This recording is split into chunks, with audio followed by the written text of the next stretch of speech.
Time to go. Fallen leaves. Adorn my With the wind! Ha! Yeah! Who's next? Wind strike!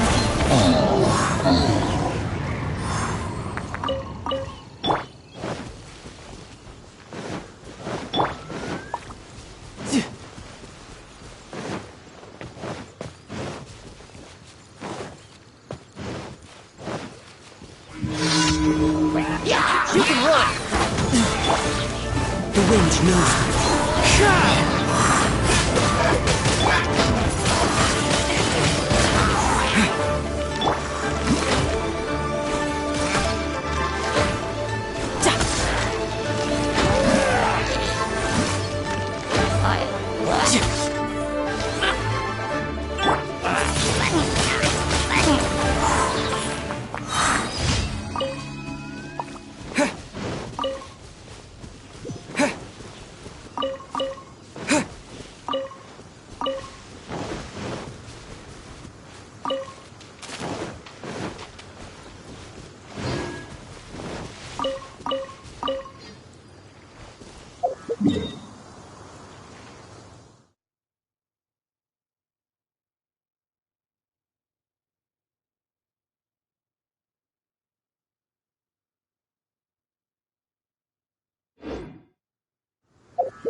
Into the wind.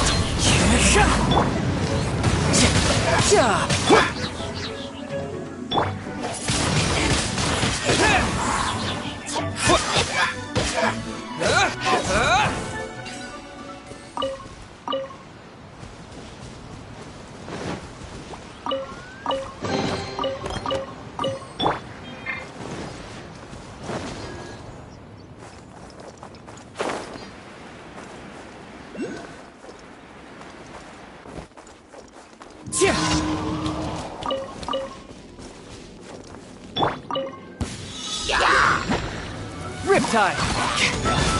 Teamwork is dreamwork! Clouds high, the birds calm!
No time to lose.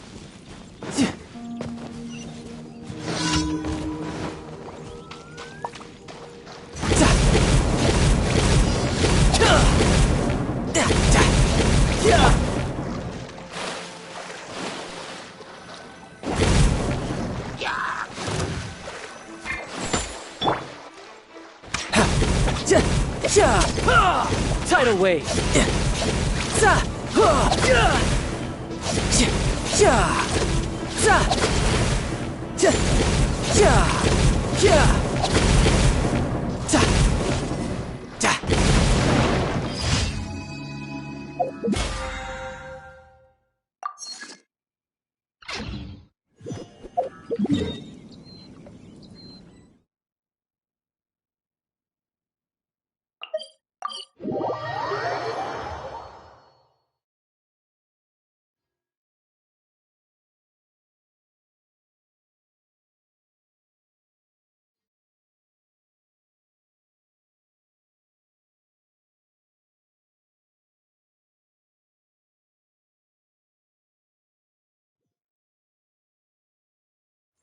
No time to lose.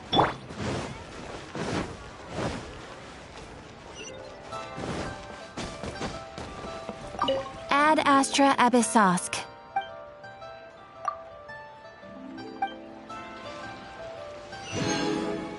Ad Astra.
Anfang's Ironmongers, here to serve.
Benny's adventure team.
One with nature.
You can run, but you can't hide.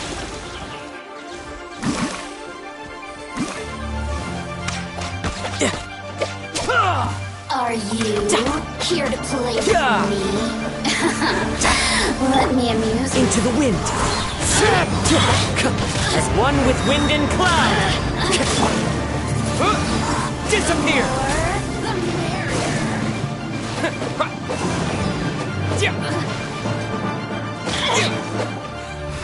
Wind strike.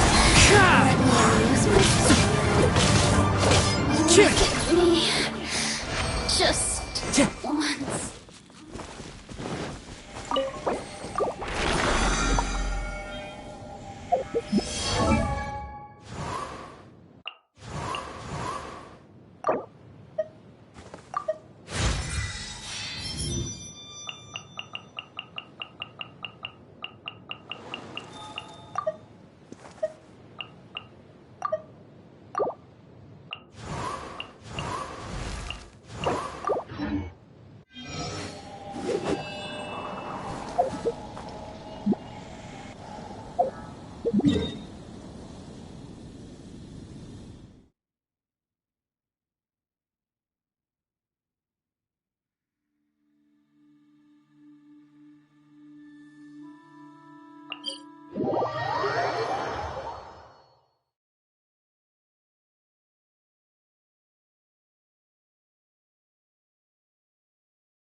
This scenery is wonderful. Surely enough to convince anyone to become a wanderer.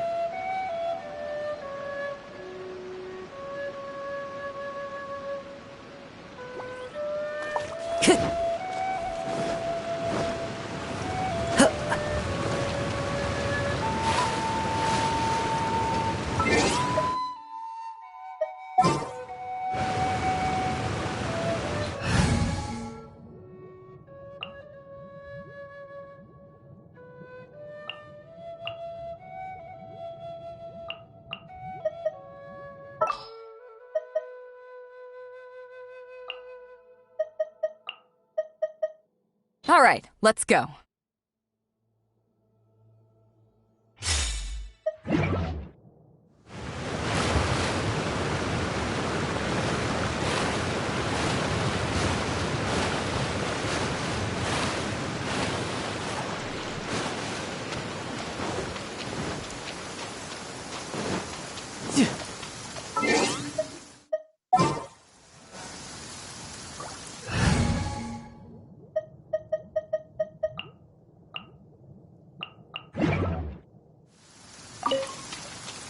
An assassin from our homeland, or a fool who trespasses upon the waters of Chingsa. Coveting the shapes of the living, pure water can take on many forms. In this way, shall water deliver your punishment.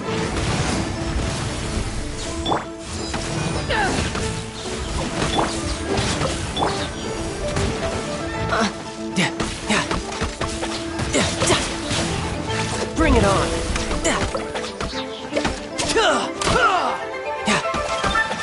The power of water is its ability to take any shape. Adventures, everybody stand back! By royal decree!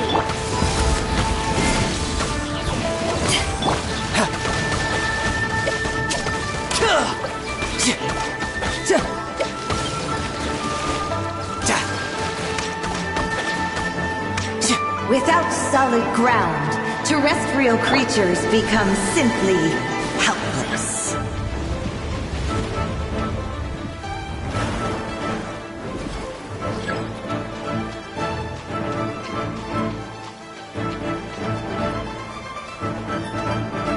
The power of water is its ability to take any shape. Oz, reveal!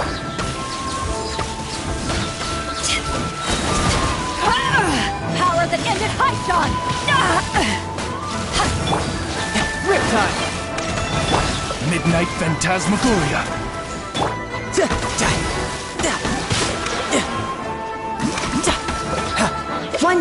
ignorant of water's treasures fails also to comprehend its horrors. By royal decree.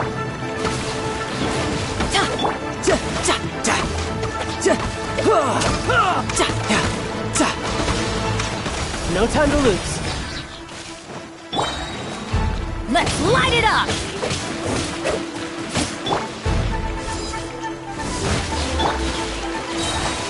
As you wish, main Fräulein.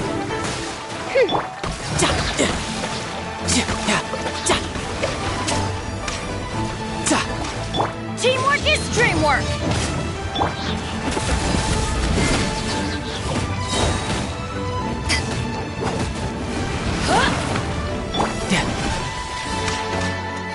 Let's see what happens when you lose your foothold.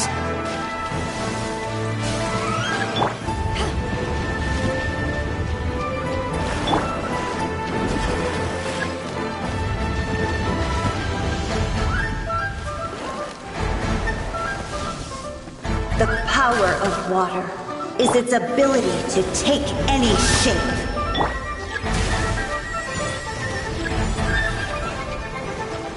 Oz, reveal thyself! Eyes on me!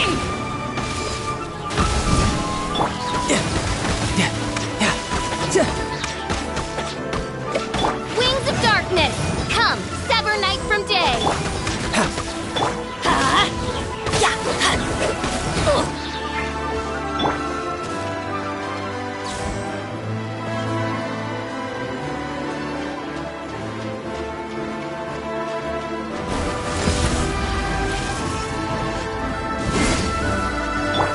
By royal decree!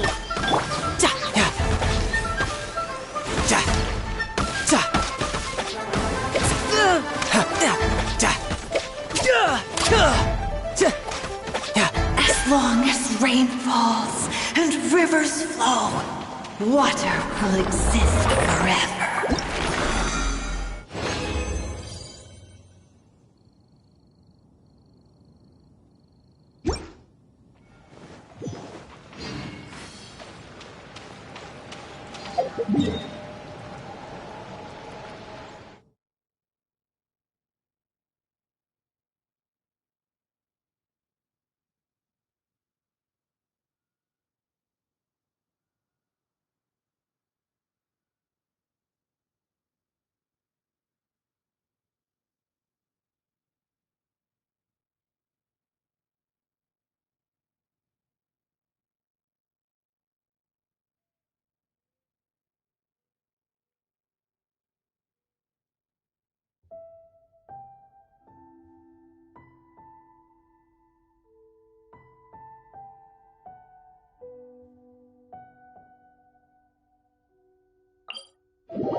The wind knows me.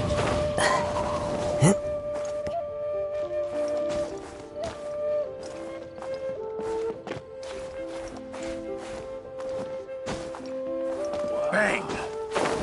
And with that, the fate of the Bourgeois Brotherhood was... One with nature. Time to go.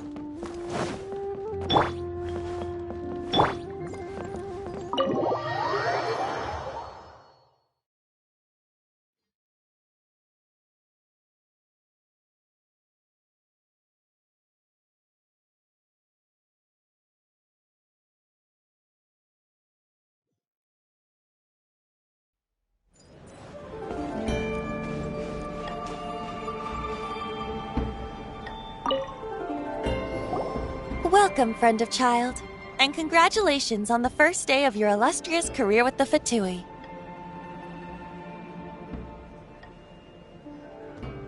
You sound remarkably sure of yourself.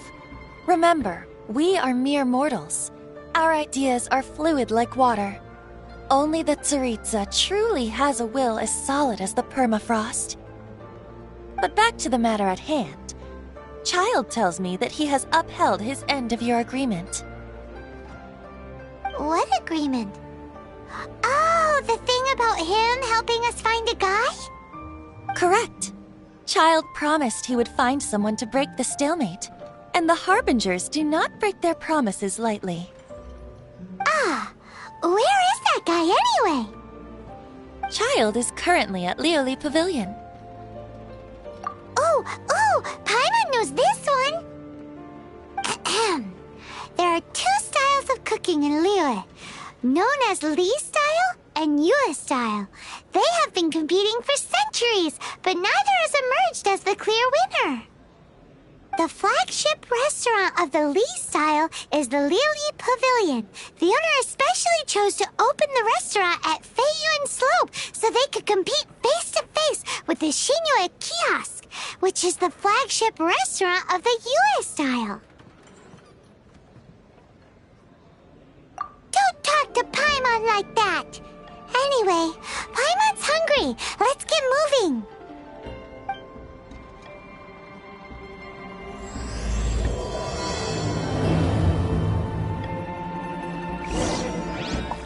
Master Child awaits you at the Liyue Pavilion. If you please, do not keep him waiting.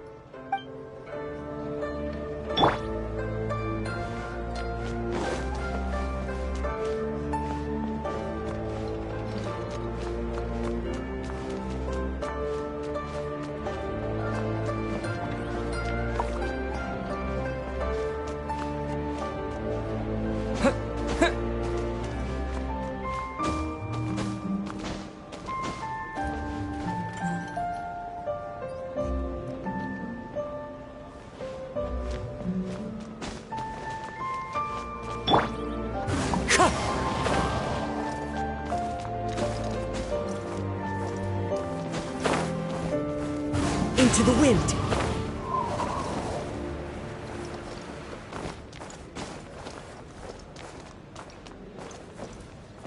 The wind knows me.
Aha, you made it.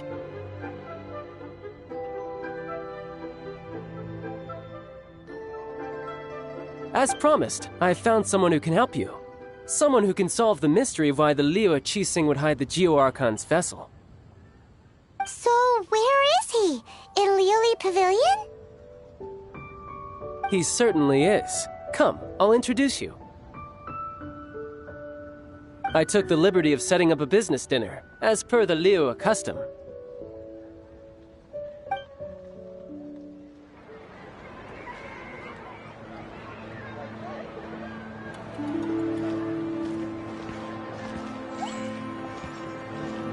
Welcome back, sir. You honor us with your patronage. Mr. Zhongli is awaiting your arrival in the room you booked.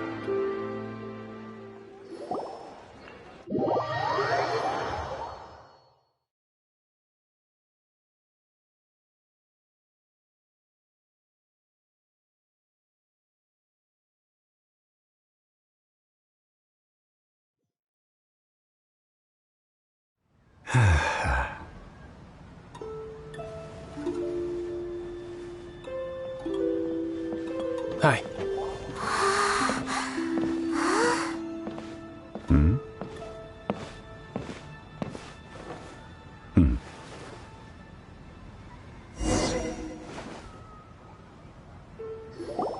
Allow me to introduce Mr. Zhongli, consultant to an organization known as Wang Sheng, and a trusted associate of the Fatui.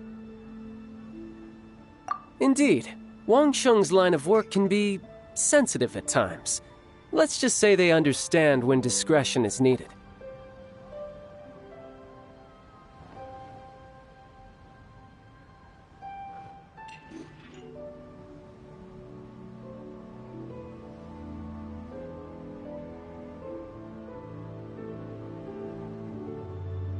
And we, the Fatui, have always been glad to do business with friends who walk in the shadows. Walk in the shadows? It is an honor to meet you. I have heard tell of you from Mondstadt. Discretion? Shadows? Is Wangshan some kind of business involving dealing with people? Indeed. It is as you have guessed.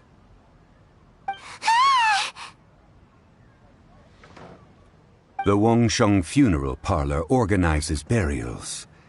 We ensure that those who pass on do so in peace. Huh? Did you think he was some sort of hired killer?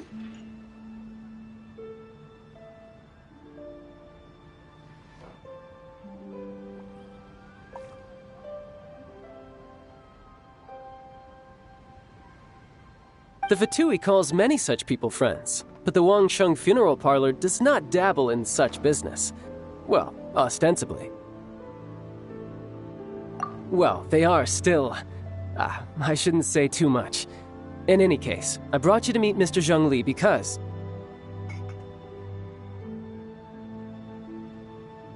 Because I can bring you to see Rex Lapis's vessel.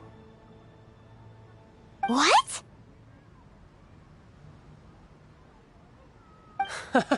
Don't be so surprised. Sure, the Geo-Archon's body has been squirreled away by order of the Tianquan Ningguang. But first, let's hear what Mr. Zhongli has to say, shall we? Rex Lapis may be the prime of Adepti, but he is ultimately an Adeptus.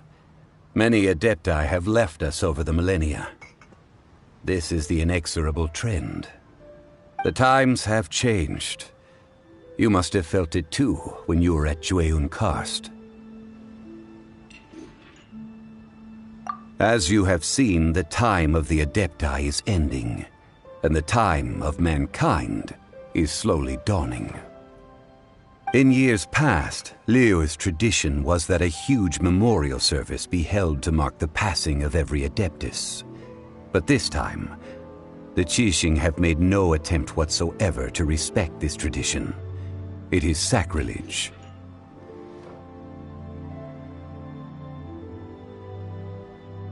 Yeah, the killer hasn't even been caught yet. Deicide or not, the concern of the Wangsheng Funeral Parlor is this. When the ritual to receive this god is so kingly, it is all the more egregious for his final send-off to go unattended to. Traveler, Child has told me a lot about you. Since you have had dealings with the Animo Archon, could I ask you to help me prepare the Geo-Archon's last rites? A wise decision. The Tianquan Ningguang has forbidden anyone from accessing Rex Lapis's vessel, which of course you would need to access if you were to achieve your goal of meeting all of the seven. Precisely. Only by participating in the rite of parting will you be able to see the form of Rex Lapis again. If we are agreed, come with me. We will speak of the details as we walk. All right, my bridge building work here is done. turned out well, didn't it? You can go if you want to. Don't worry about me. I might just have a few more drinks and get acquainted with these things they call chopsticks in the meantime.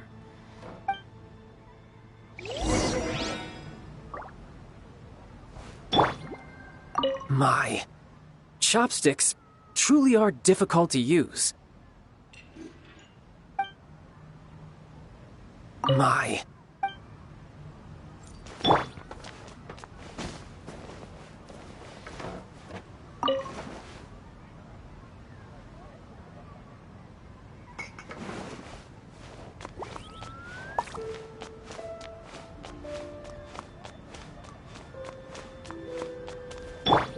Into the wind!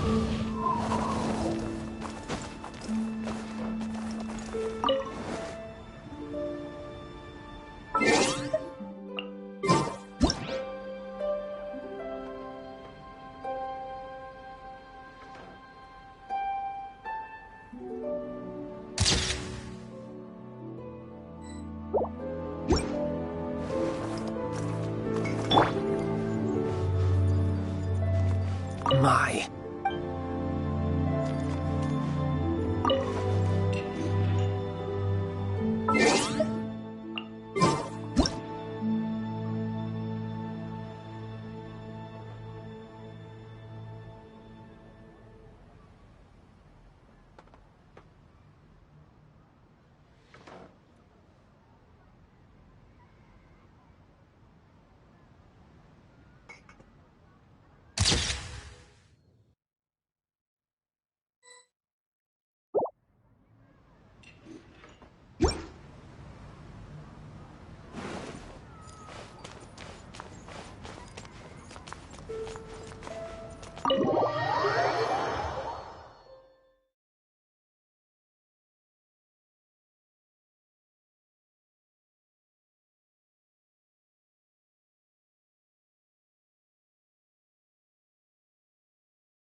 After having experienced the land of the absentee Archon, traveler, how does it feel to know that our Archon and Adepti are here all around you in Liyue?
I see.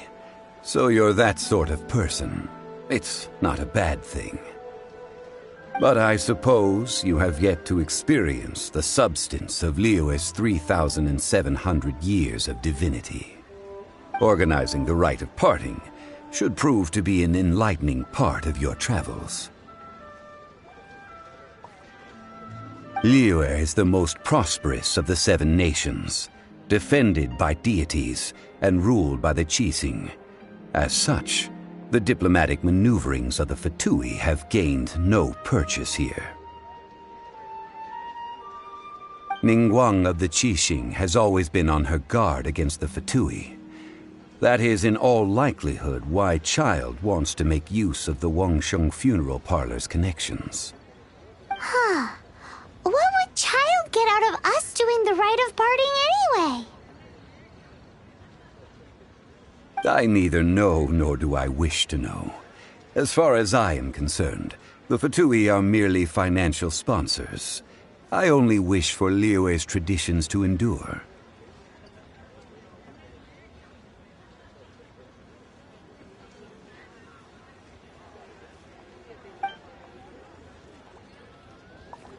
These are the advance funds that Child has provided.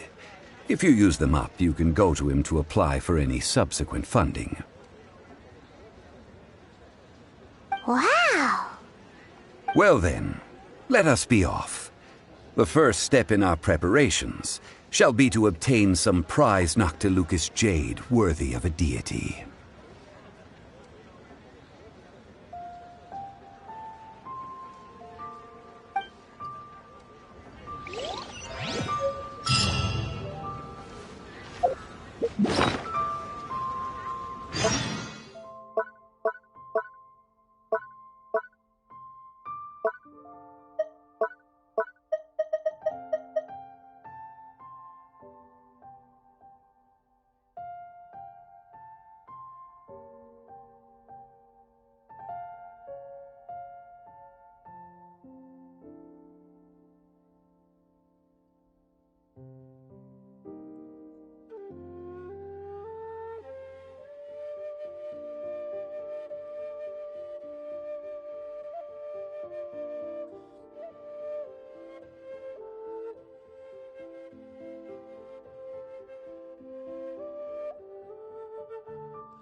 Welcome to the Jade Mystery, my good friends. Would you like to try your luck betting on Jade? This could be your lucky day. It's cheap and it's fun, and who knows, you just might strike it rich. Betting? No, we're here for... What was it again? Noctilucous Jade, of radiant grade at the very least. Radiant grade, Noctilucous Jade? I see. You're not a tourist. My apologies. I have some here for your perusal. What do you think? The Jade Mystery is an old name in the jade business. Just look at that wonderful quality. Rex Lapis doesn't often bless us with such finery. Go on, pick whichever one you like. These 3 pieces really do look pretty. Not like the ones you usually dig up. But how do we pick? Should we just grab one and go?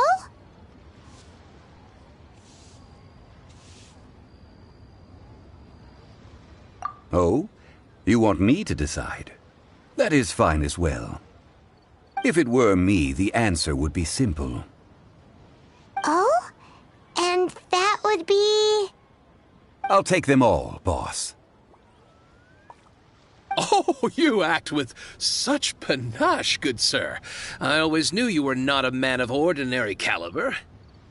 Oh, wait, boss! That one didn't count! We need to discuss it again!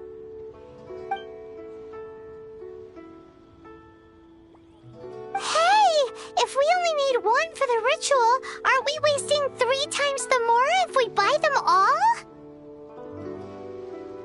Oh, Mora. It is as you say. I suppose I overlooked this particular aspect of the transaction. Huh? How do you not think about Mora when buying things? If one must always consider Mora before acting, then in all things one is bound by Mora.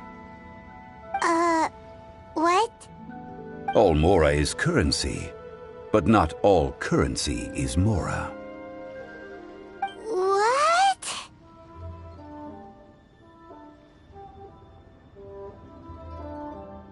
So loaded that he doesn't even bother hunting for a bargain. No need to waver. Even when I am constrained by Mora, I have ways of working around my limitations. Evaluating the quality of Noctilucous Jade is indeed very tricky. As crude ore, there is little difference in texture, lustrousness, and internal pattern between good and bad jade. Only after the item made using Noctilucous Jade has taken shape will you be able to see whether it is up to par or not. If you return to those crafty merchants to quibble, they will counter by saying that your crafting bench is to blame, or that your heat control was poor. Whoa! To think it's that easy to get cheated! But there is a way to truly evaluate this jade, and a true insider would know it. A fool sees the pointer and misses the moon. What does that mean? If you point at the moon with your finger, a wise man knows that you are pointing at the moon, while a fool will only see the finger. The patterns, the facade, these are all the finger. Noctilucous Jade is a mystical stone used to light up the darkness, and so its brightness is the important thing. It is the moon. Noctilucous Jade of excellent quality would have superior pyro-affinity. In other words, the bluer and brighter the luster of the ore under high temperature, the higher its quality. I have imparted the priceless secrets of the jade trade to you. Now, all that's left is to put it into practice. Priceless, huh? Paimon's just said that we might never be able to use it again.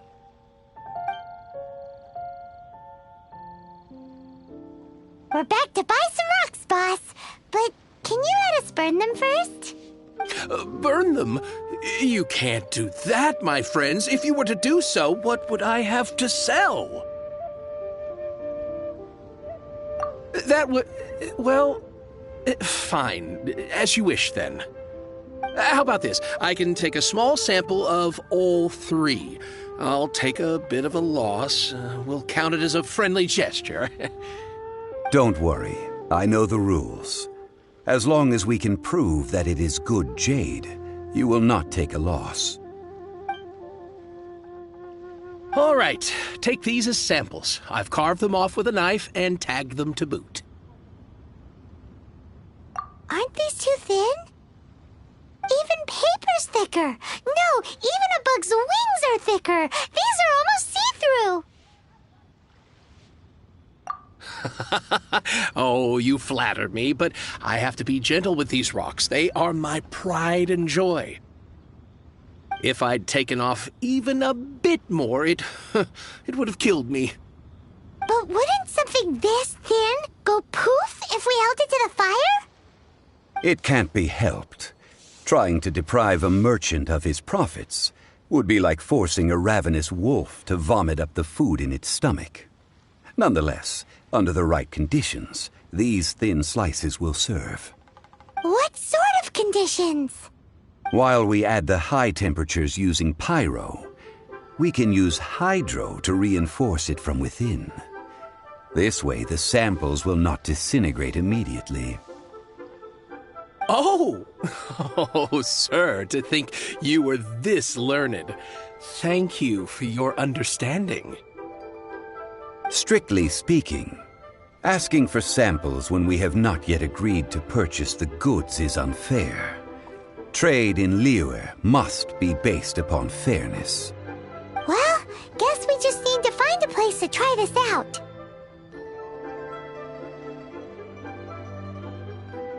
You mean at Wanmin Restaurant?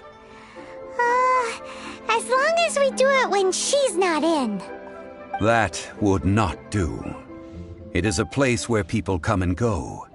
They would be endangered if the elemental reaction were to get out of control. We cannot take such a risk. Oh, Paimon remembers! We once saw this big pot down at the Data Upa Gorge in the camp of the Hilly Churls from the Meaty tribe. It's real sturdy and should be able to take the elemental reactions. Now, let's pack those samples up and make a move.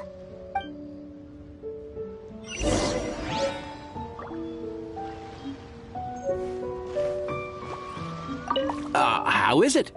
Anywhere near reaching a decision?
It has been a long time since I last set foot in the Nation of Wind.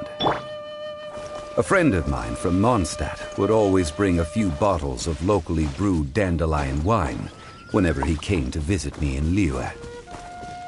It must be said that the famed liquor of the land of pastorals is far better than Sumeru's frigid snake wine.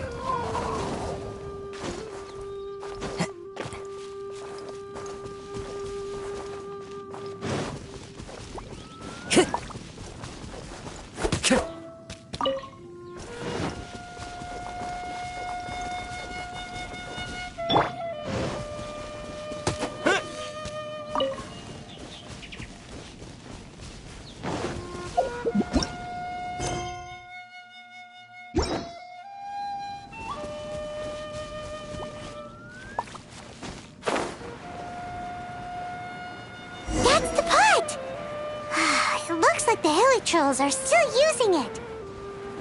It's a bit impolite, but we gotta cut the line.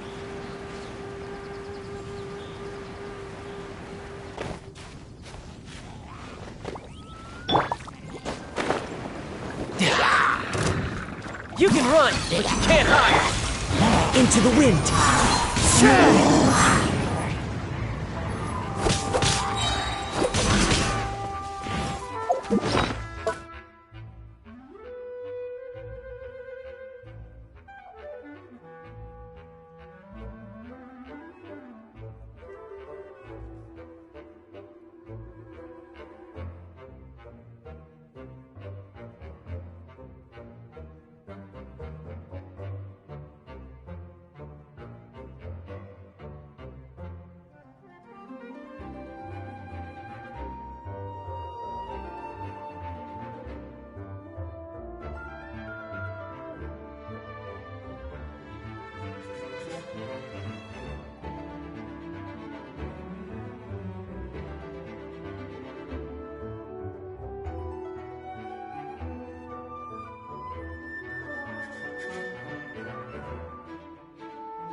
There's still soup in here. These hilly trolls sure have big appetites. looks like it could be used as our hydro-elemental protection. Let's fire it up and begin our experiment. We're ready to go. Paimon will help remember which one of the three is which.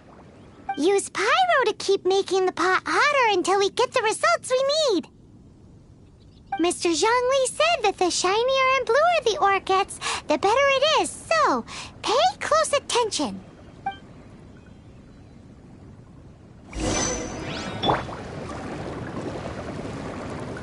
Get out of here! Out of the way!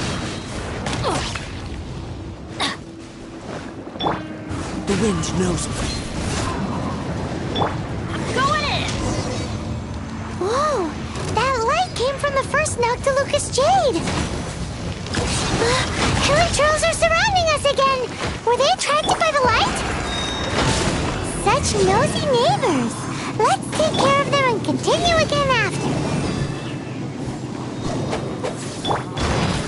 Into the wind.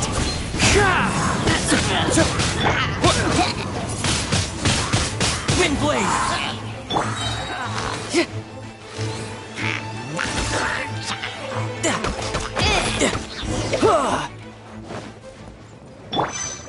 Get out of here!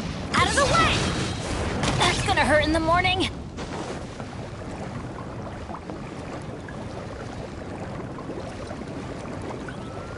Let's light it up! That light came from the second Noctilucous Jade, didn't it?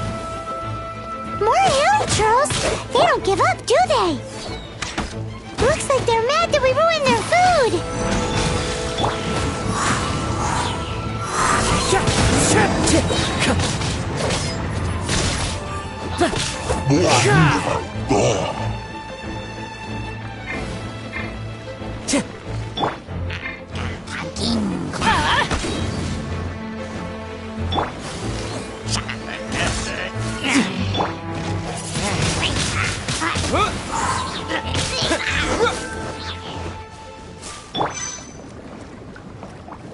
Get out of here! Take cover! Oh, that's bright! Too bright! That was the third Noctilucous Jade, wasn't it? It was so much shinier than the rest. Let's go with that one. Let's head back to the Jade Mystery to buy some jade, shall we?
You're back, my friends. I've kept the goods for you. Which of them would you like?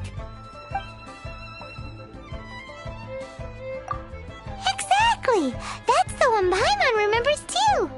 No problem. If you have your eye on this one, you can have it. Then we'll take a box of the third type of jade. Done. All the same, and pardon me for asking, but I'm curious. Whatever do you need this much top-quality Noctilucous Jade for? I suppose it would not hurt to tell you. We need them to make implements for the rite of parting. Parting? Oh, dear. I'd heard the rumors, but had given much thought to them. This means that Rex Lapis really is... Oh, it's hard to believe. Even though the Jade Mystery has been in decline, we have always been under his protection. It is said that when our lord lost his way while going incognito in the city 200 years ago, it was a spoon from the Jade Mystery that he had used to sample the local delights. Alas, alas, all things must pass. Well, if this is to be used to say farewell to Rex Lapis, then I shall sell this to you at half the price. Are you sure? You didn't want to even give us an inch before. If not for our lord's protection, this city wouldn't exist as it does now. No proprietor could earn money off such a thing. I'm sure Rex Lapis will feel your sentiment, boss. In the safe hands of the Liyue Chising and good honest merchants such as yourself, I for one believe that Liyue will continue to prosper as it always has done. All right. Thank you, my friends. What's with me getting all sentimental like this? I'll practically be giving away all my fortune at this rate. Now that we've made our choice, let's take this Noctilucous jade back. Hey, wait a minute. He said it was half price, not that we could leave without paying. Oh, right. I'm sorry. I must have forgotten to do that too. Let me see. As I thought, I didn't bring any. Any what? Mora. My apologies. Another oversight on my part.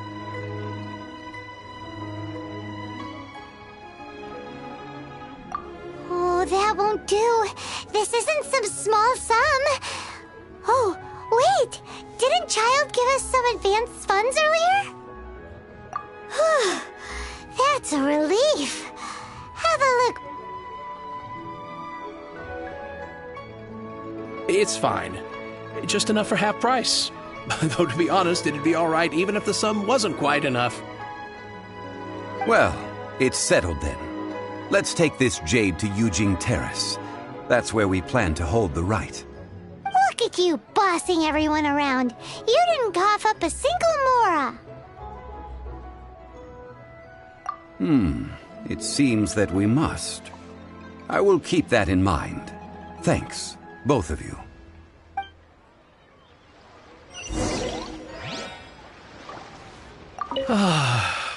Rex Lapis.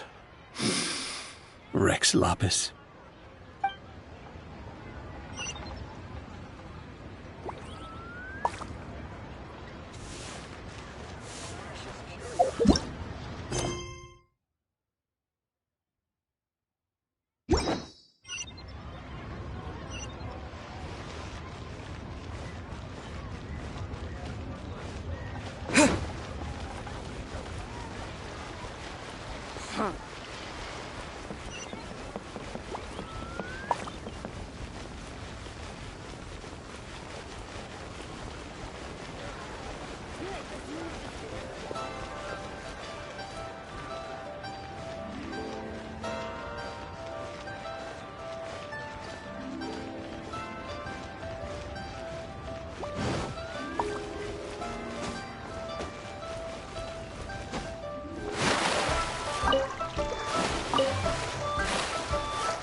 One with nature.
Guild.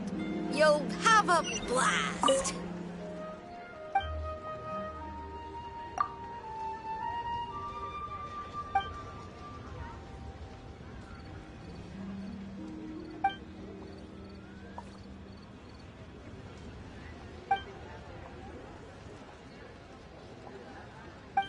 Thank you so very much, lady.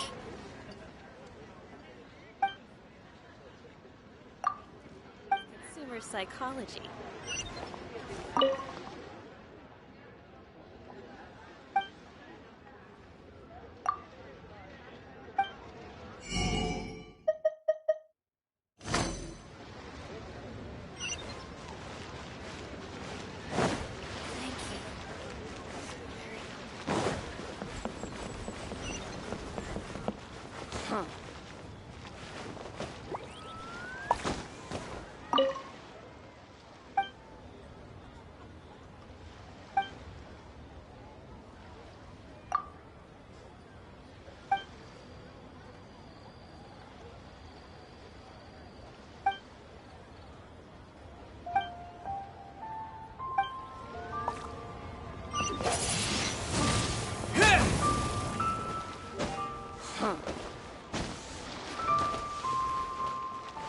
What are you staring at?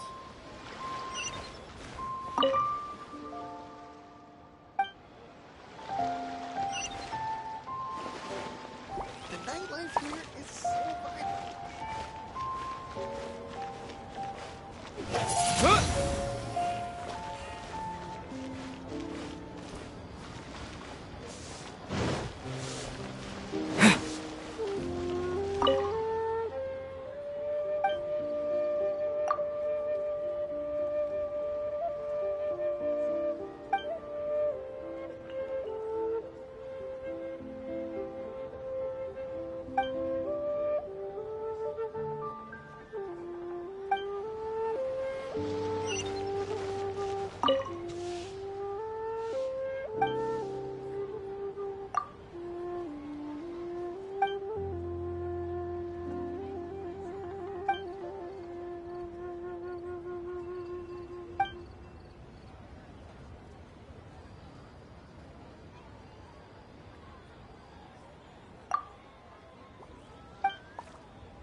Oh there. Come and...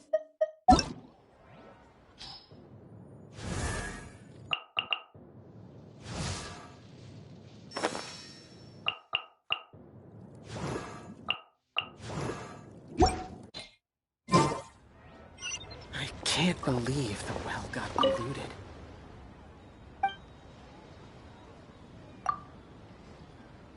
You can last a round against me?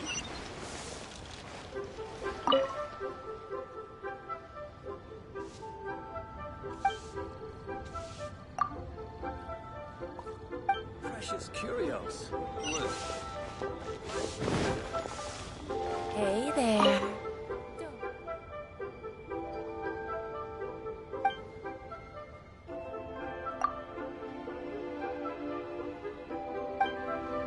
Ha! Adventurer! Think you can last...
We can leave the jade here. I have already called for a jewelsmith to shape them into the implements that we will need. Ah, yes. I have yet to go and see Child. So, as for the jewelsmith's remuneration... Guess we can't do anything else. Also, is this where we're doing the rite of parting? Yes. I have already rented this location, and have begun making preparations for the rite.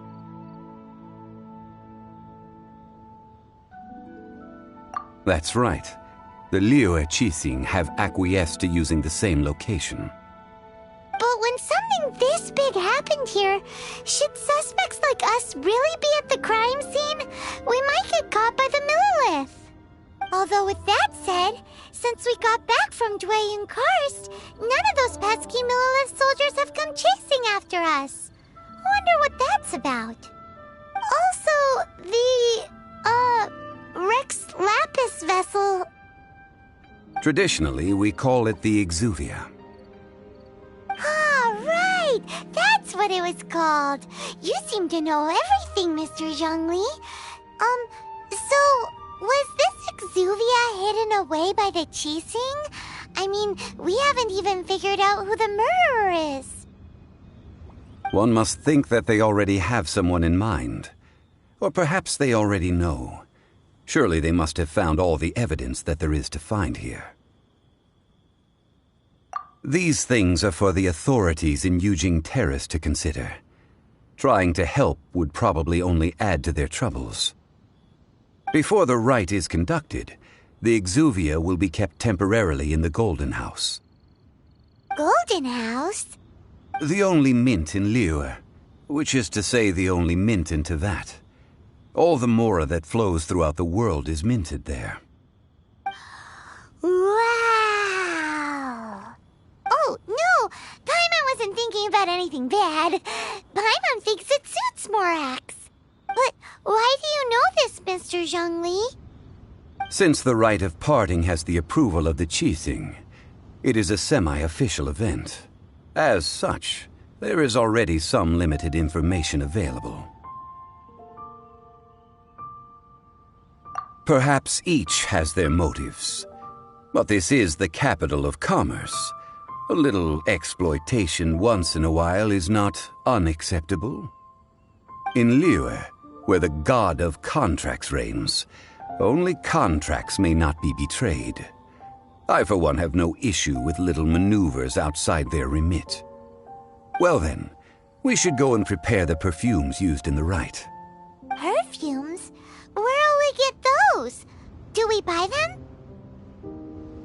No. Perfumes used to honor the gods must be freshly decocted. The quality of the silk flowers we require is also special. Silk flower petals contain a fibrous material of good quality, often used in brocade making. Its scent, however, is most elegant, and is especially suited for solemn events, like giving offerings to gods and adepti. It's time for Zhongli's lectures on high society again. We shall not speak of the details right now. Follow me. We shall go to the merchants to purchase our ingredients.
boss, do you sell silk flowers here? Silk flowers? We certainly do. Which kind would you like? Which kind? The good kind? The best kind? Remind Paimon what kinds there are again. Ugh, you ignorant shoppers. Always coming in here with your stupid questions. Golden Housemaiden, Valley Weaver, and Fate's Yearning. One of each to start with, if you don't mind. My goodness, this gentleman is quite the connoisseur. You two must be his servants. Please refrain from any further attempts to contribute. I'm sorry? Ah, yes. We've met before, haven't we? Sorry, traveler. I shouldn't have spoken to you in that tone. Now then, please peruse at your leisure. Do let me know if you have any further thoughts. Silk flowers exhibit different properties based on how their environmental conditions differ from their ancestral habitat. Nevertheless, these are fine specimens, excellently preserved. Just look at the abundant foliage here, and these stamens, glamorous as a maiden of the Golden House. This strain is an evergreen, and mostly grows under complex hydrological conditions. By contrast, this variety thrives in any dark, damp location, often in large clusters.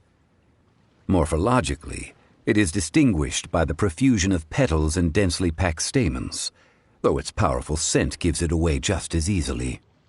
Lastly, this strain is quite the recluse.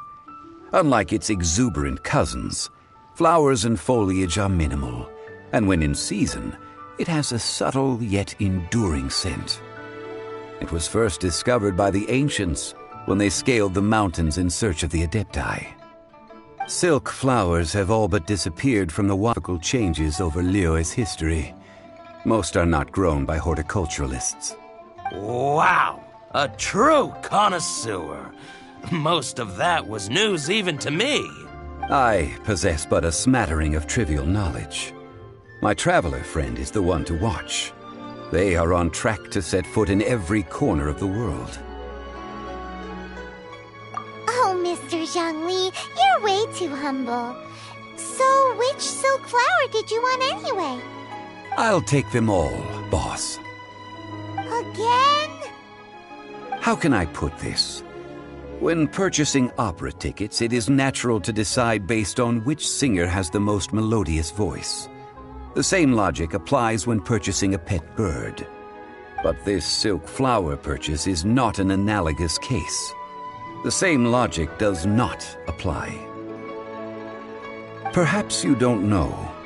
Tradition states that we should decoct perfume from different subspecies of silk flower when making an offering to a statue of the Seven. Rex Lapis will then make his own choice between the scents. Like several other tedious and complicated traditions, this one has become simplified over time. But this is the only rite of parting to take place for one of the Seven in 3,700 years. As such, I do think we should honor tradition down to the last detail in this case. Now that's settled, a question. Do you have any Mora on you? You forgot to bring money again? Zhongli. If I may interject, did I hear you say that these flowers are to be an offering to the Lord of Geo himself? Yes, in a sense. Gosh, well, why didn't you say so? I heard the awful news about what happened at this year's Rite of Dissension. It would be bad luck to say it out loud, but I've been worried about our dear Lord ever since. I'm worried that everything I've heard is true. Since these flowers will be used to glorify our Lord, they're free of charge. Just don't forget to pass on my regards. Are you serious? Why wouldn't I be? I would be nobody if not for Rex Lapis. If he hadn't written those poems in praise of my wares, they'd only be worth a fraction of what I can sell them for today. Huh. So much folklore here revolves around Liyue's deity making cameo appearances in support of local businesses. Thank you, boss. I think I speak for all of us when I say that your generosity has saved our skins. Our skins? You were the one who forgot to bring money. Please, it's the least I could do. So, now that we've got the flowers, how do we make the perfume? Ideally with the help of an expert. Unfortunately, none of my acquaintances have personal experience in the art of decoction. Talk about first world problems. Hence, I need you to help by asking around in the city. Try the common folk, especially women.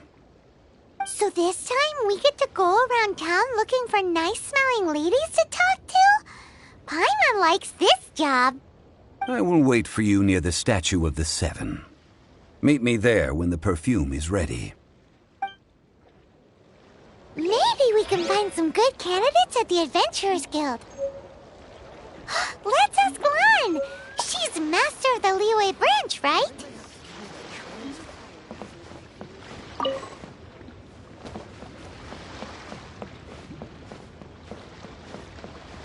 May the rumors be false, and Rex Lapis be well. Windblade!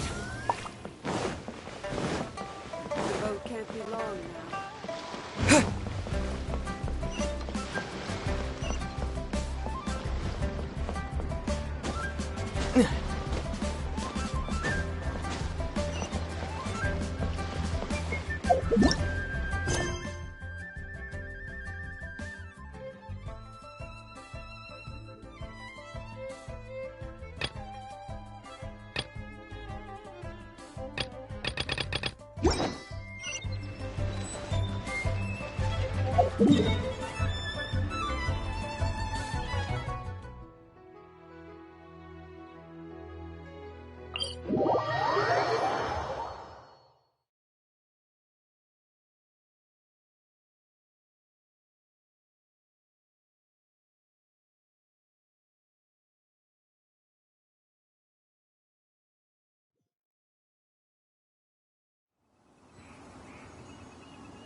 Time to go.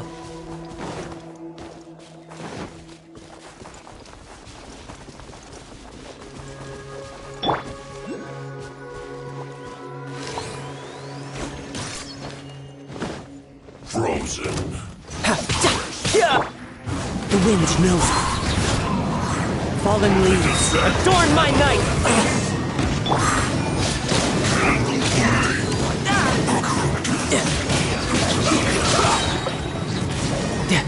Shouldn't let your guard down.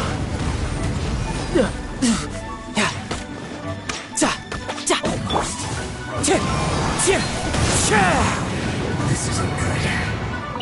This one's well done. You need to hurry up. Roast and fry.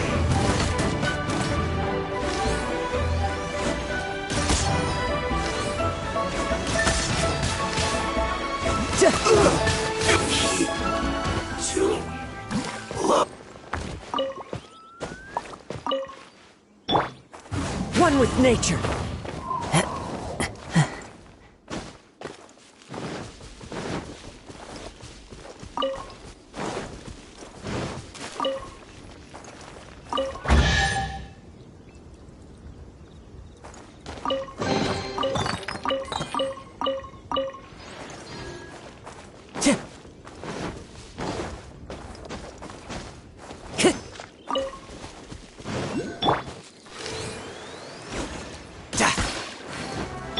Everybody stand back! The wind knows me. You're mine. No time. This isn't good.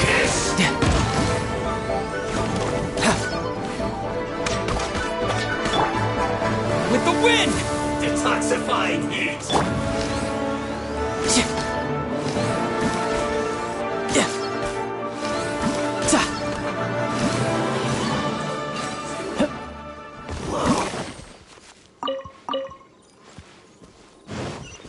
Yep.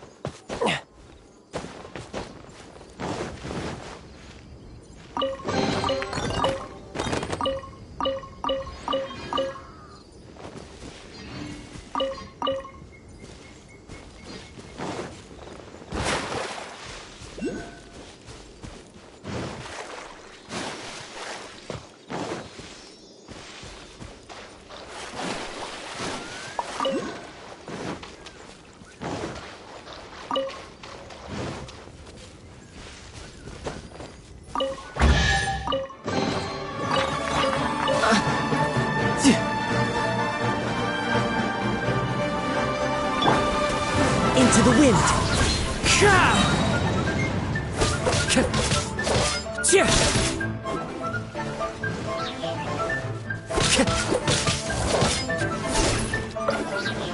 Time to go.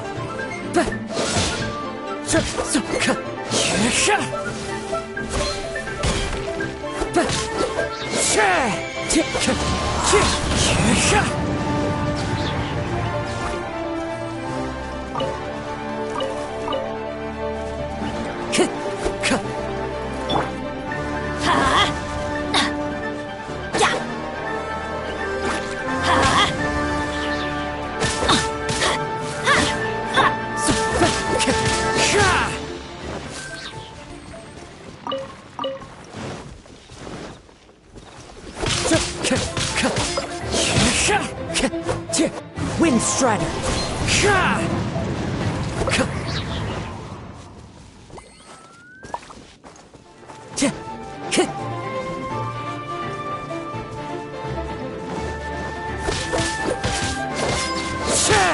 Time to get.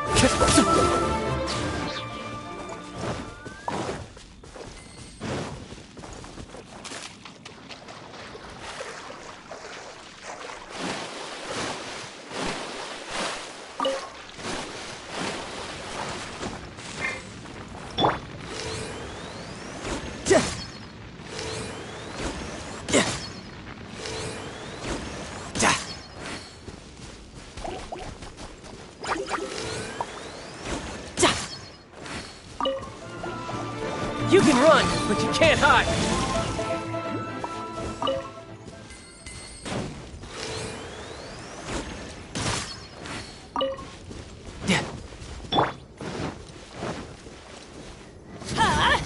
Out of the way! One with nature.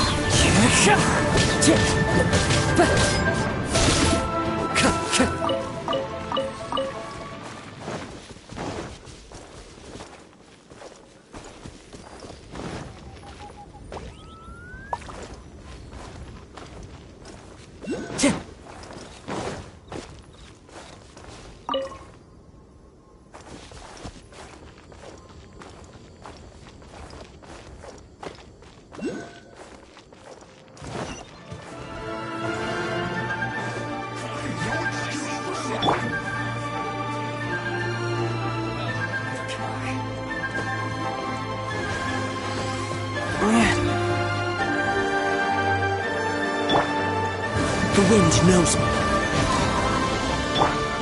I'm going in! As one with wind and cloud.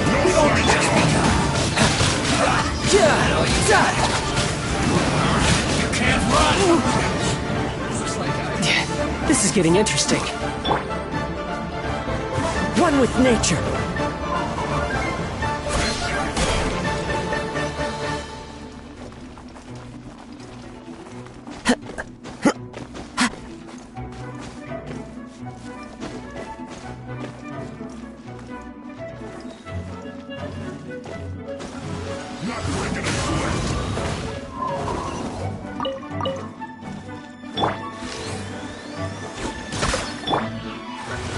This should be fun! Let's light it up! The wind knows me. Let's light it up!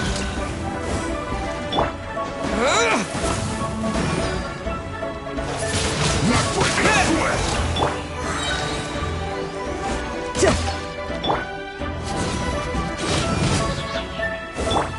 Into the wind.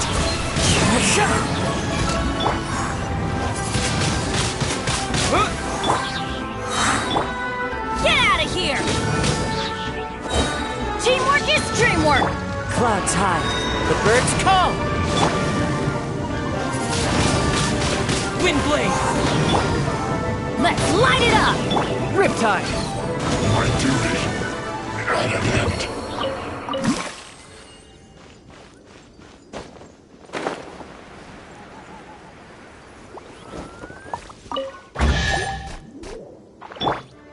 The wind knows me.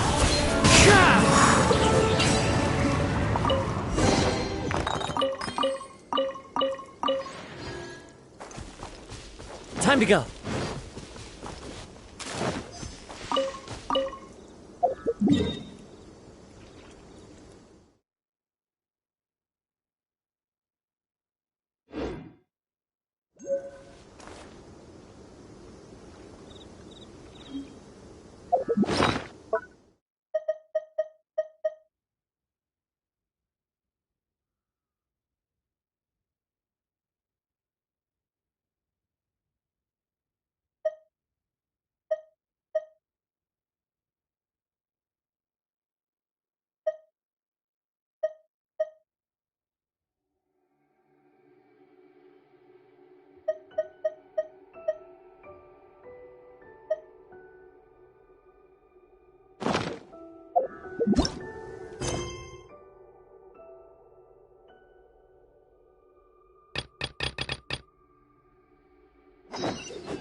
There are leaves around, and I know just the tune to accompany them, if you wish to hear it.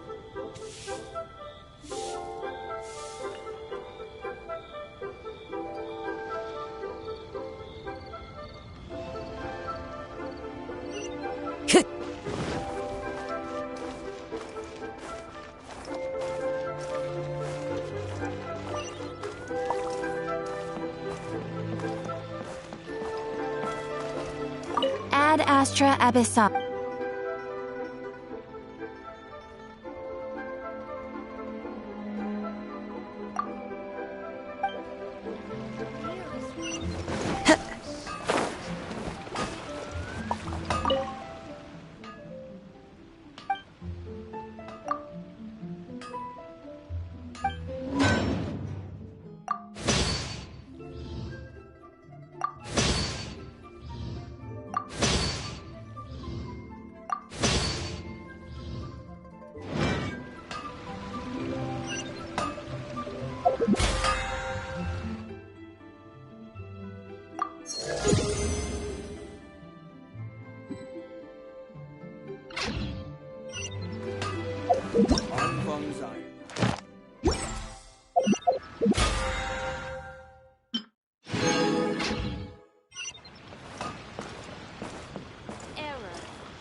I stopped accepting commissions a long time ago. Sorry, you two, but you'll just have to ask another adventurer. Oh, it's not that kind of favor. It's just a teeny tiny thing. Wow. Just wow. Do I look like the kind of girl who wears perfume to you? I think you're underestimating the kind of person I am. Well, Paimon thinks you smell amazing. So come on, Lon. What's your secret if not perfume? Now that you mention it, yes, there is something. What is that scent? Oh, it must be from the Genshin flowers I picked on the way back. I forgot I still had them with me. Aha! The truth is out. Lon's got a soft spot for wildflowers. No, they were for medicinal use only. Anyway, this is a pointless conversation. If you want to know about perfume, try talking to Chi-Mei. The fortune teller, right? Paimon remembers she smells pretty good. Thanks, Lon. See you around.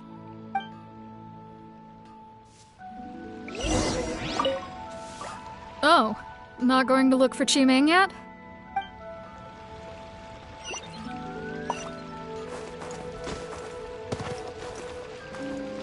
Time to go.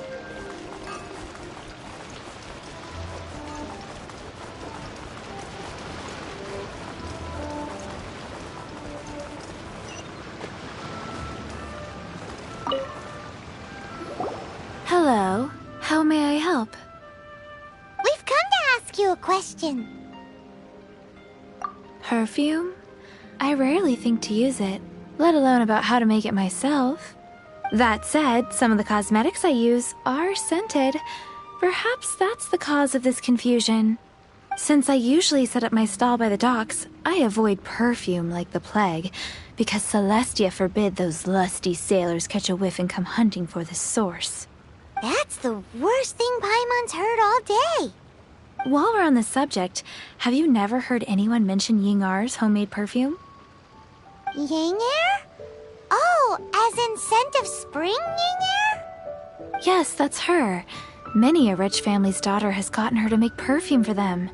Apparently, her homemade product is better than anything you'll find on the market. Great! This is just the intel we need. Finally, we're getting somewhere.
Time to go.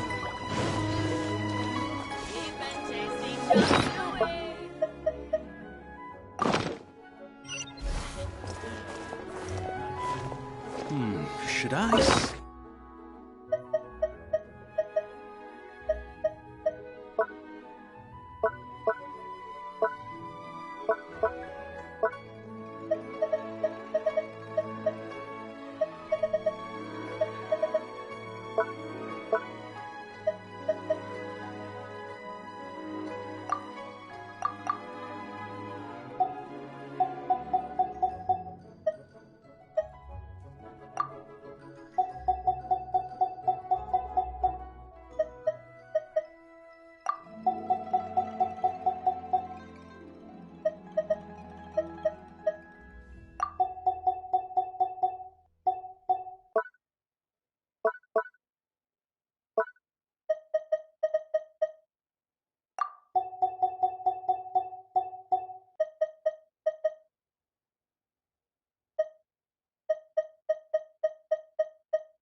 Should I save it? Into the wind!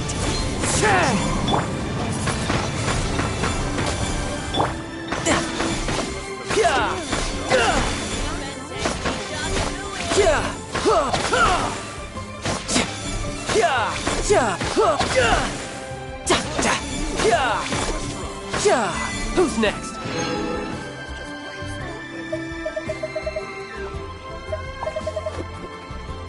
Should I save this money?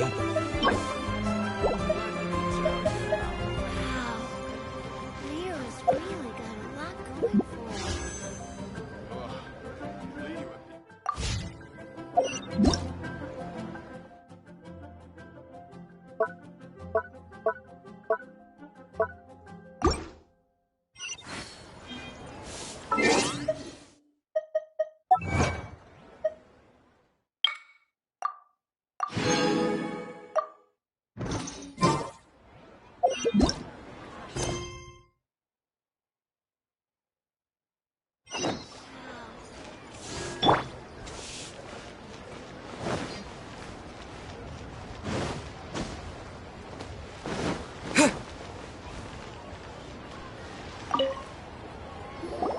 Well, hello. You found me at last.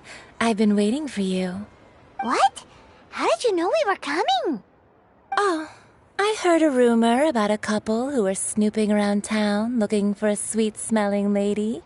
Actually, I was starting to worry you wouldn't find me. This is the ultimate test of my appeal, after all. Snooping around? Why are you making it out like we're bad people? What can I say? People love to talk. Maybe you ought to be more discreet in the future if you don't want word to get around. Relax. I know why you're here. You want to get your hand on my homemade perfume, don't you? What kind would you like? 3 in one go. My goodness. You have extreme tastes for someone your age. Maybe the rumors I heard were true after all. You're on the prowl and need some sweet-smelling ammunition? Is that it? Is that the best you could come up with? Even if you were genuinely offering perfume to a deity, that doesn't explain why you'd need 3 kinds. Sorry, your story just doesn't hold water. Zhongli was right. People don't remember this tradition anymore. As one of my favorite poems goes, "O cherry tree, begrudge not thy blossoms as they are deflowered in the spring, for come winter, even thy sturdiest wood shall wither." That went over Paimon's head a little.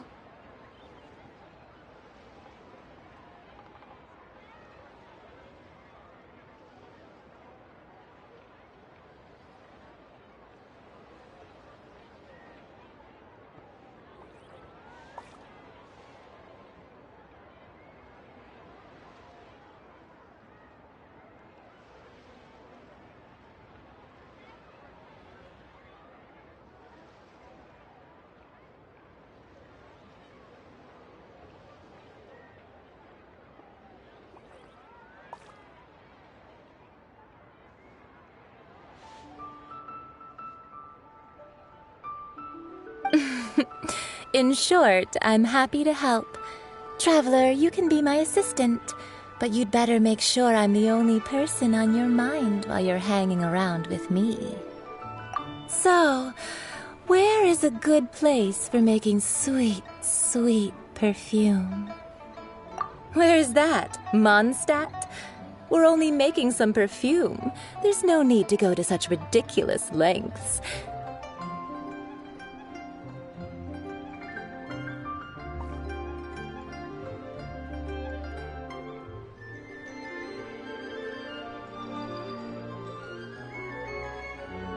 Somewhere closer to home will do. Let's go for the kitchen at Wan Min Restaurant.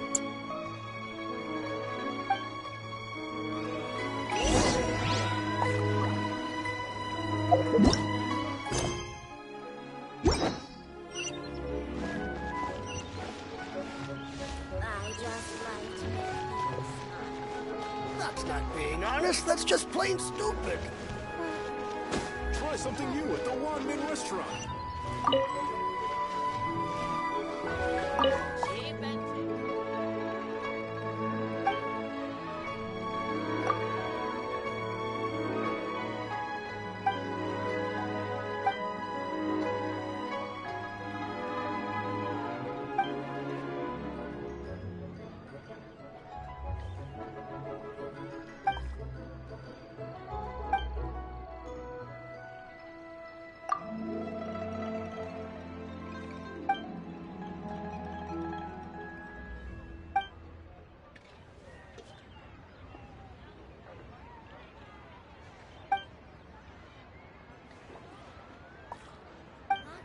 For it.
Liyue people must have iron stomachs.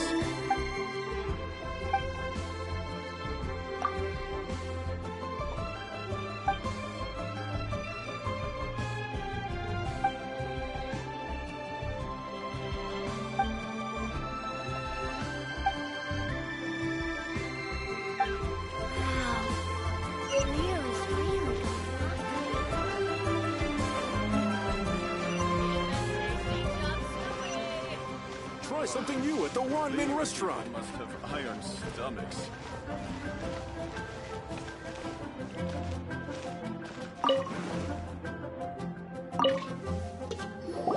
I've had a word with Chef Mao.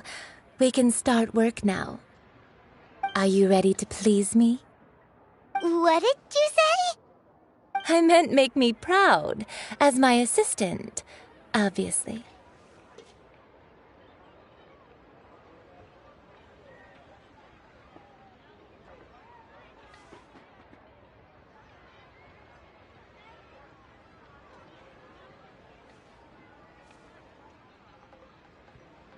While I'm setting up, you can go and fetch some water.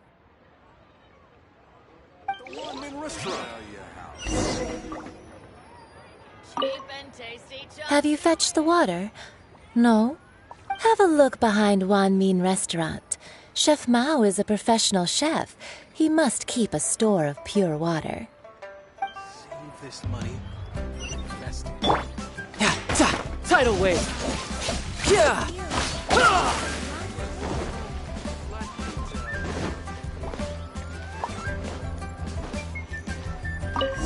Try something new at the Wanmin restaurant. Cheap and tasty chop suey.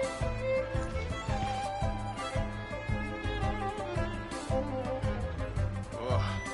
Liyue people must have iron stomachs. Liyue's really got a lot going for it.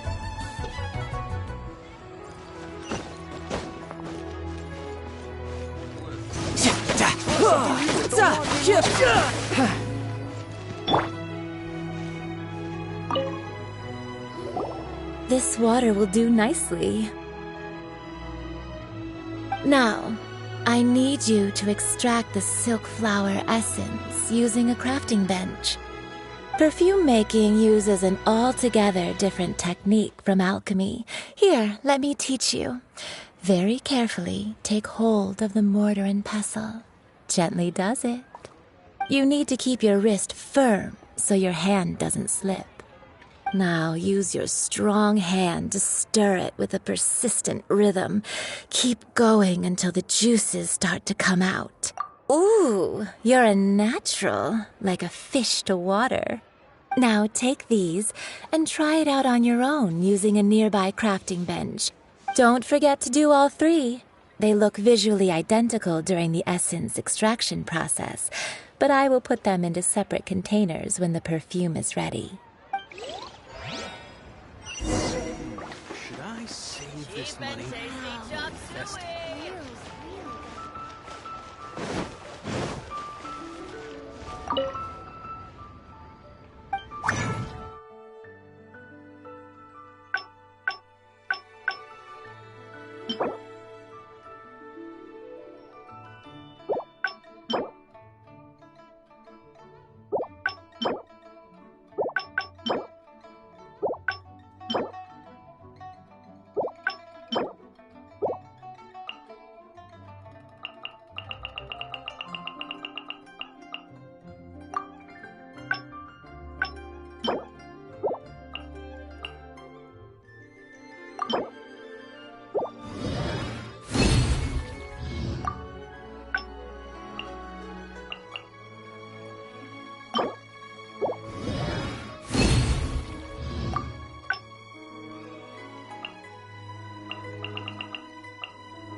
Penny's adventure team, assemble!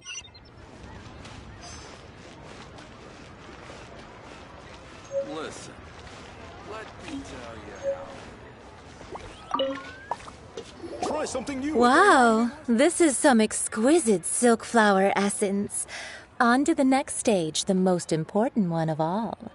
The essence is placed into water and simmered over a low heat until most of the water has boiled off. You must take care to control the heat during this process. If the temperature goes too high, it will affect the scent. So please focus on controlling the heat. This is the final step. Don't waste a drop of that essence now. We want all of it in there.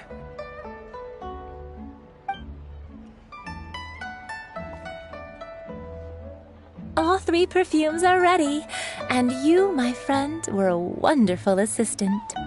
A testament to the lengths you will go to for romance. It's so rare to see nowadays.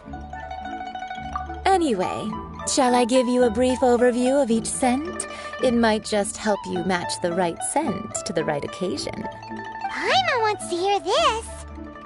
This first one is sweet as candy, straight out of a fairy tale. Younger women will love it. The second one is for those with more refined tastes, the first choice for daughters of high society. Finally, the third one has a soft but lingering scent, like a mist that captures the last light of dusk. Mature women adore this one. All clear? Don't get them mixed up now. You'll ruin the mood. Good. Be sure to come visit if you ever need help with anything, okay? I'll leave you with some parting words. One who tries to sail 3 boats simultaneously should be careful not to go overboard. Come and hang out with me at Scent of Spring sometime, okay?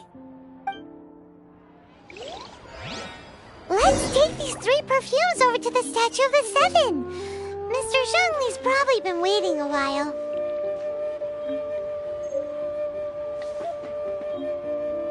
Wow, cheap and tasty.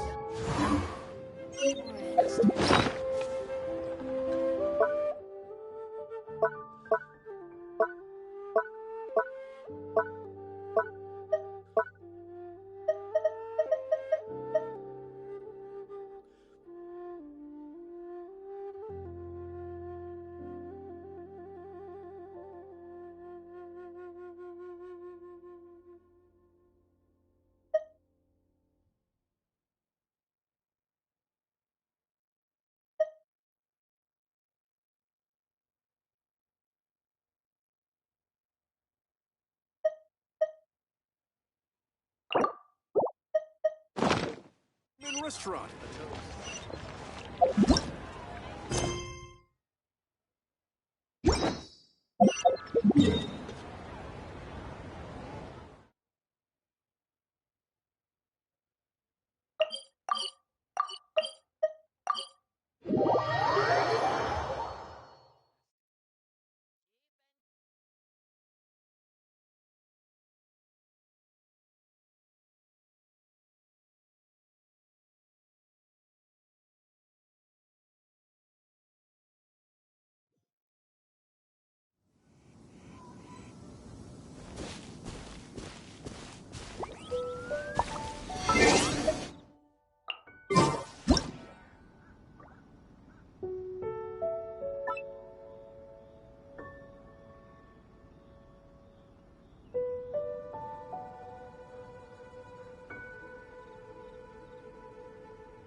We've brought the perfumes, Mr. Zhongli.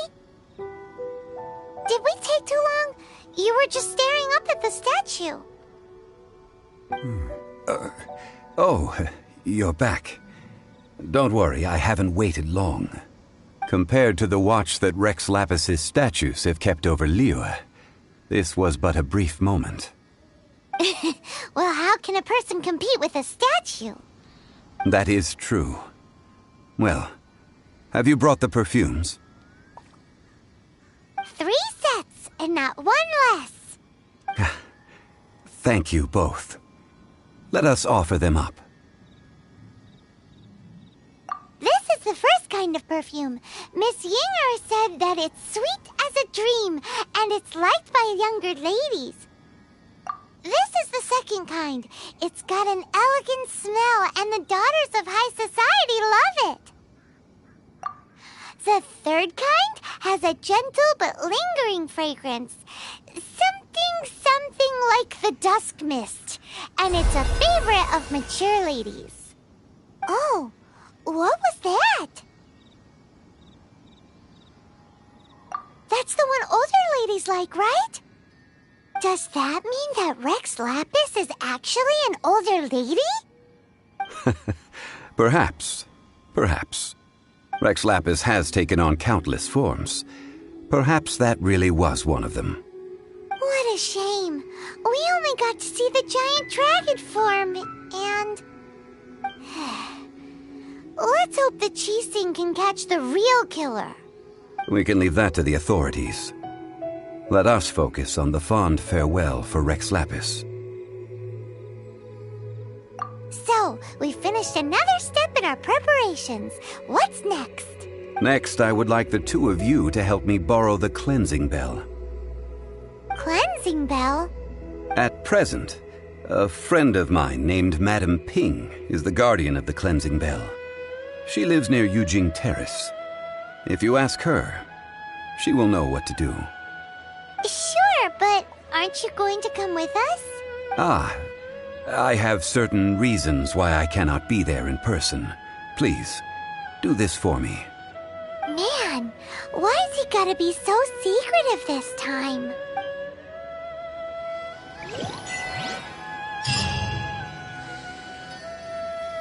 I apologize, but I won't be able to come with you this time. Once you've acquired the cleansing bell, meet me at Yujing Terrace.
All things must change.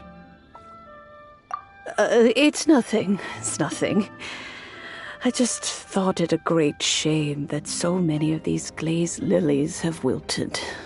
What happened to them? Back in my day, people said that glazed lilies can read human hearts. If they heard beautiful sounds like laughter and singing, they would also bloom joyfully. But if they heard too much wild gossip or slander, they would quickly wither away. So that means these flowers feel what's happening in Liyue? Yes, the rumors of Rex Lapis's death are no small matter. They are everywhere. Some say it was a Fatui plot. Others say that the Chising made it all up. And still others think that which lies in the deep is breaking free. This harbor is like a mountain of dry tinder. One spark, and the fire will consume us all.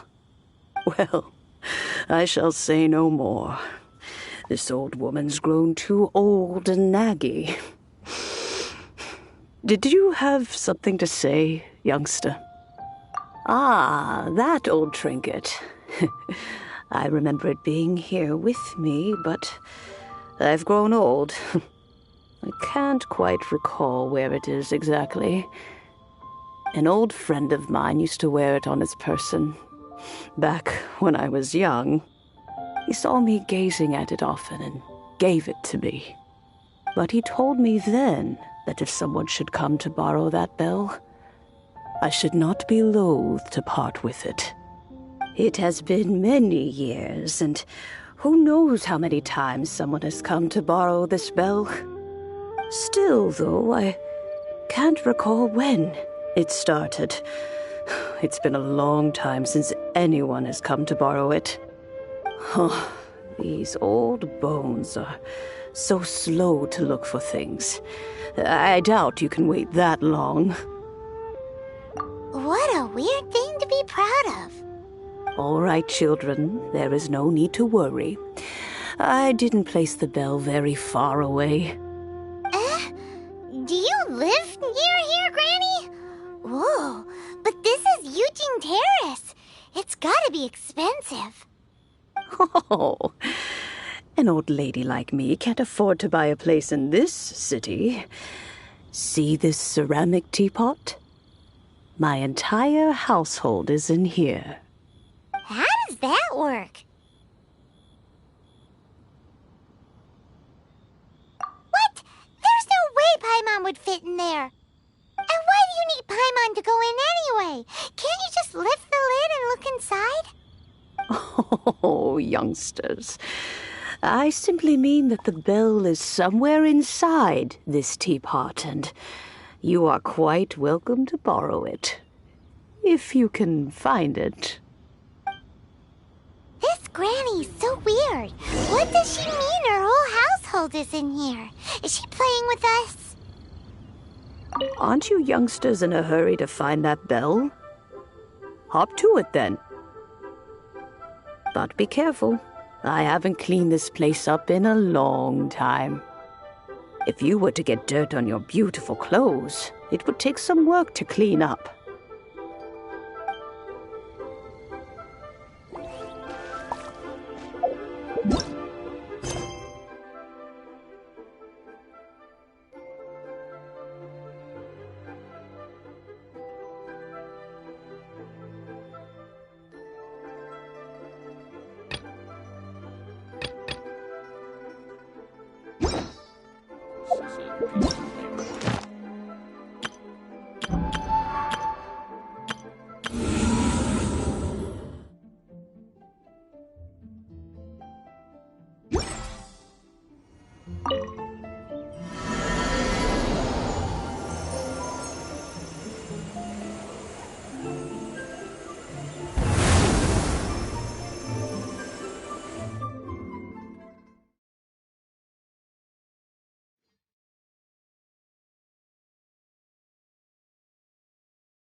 Youngsters, this is where this old woman keeps all her things.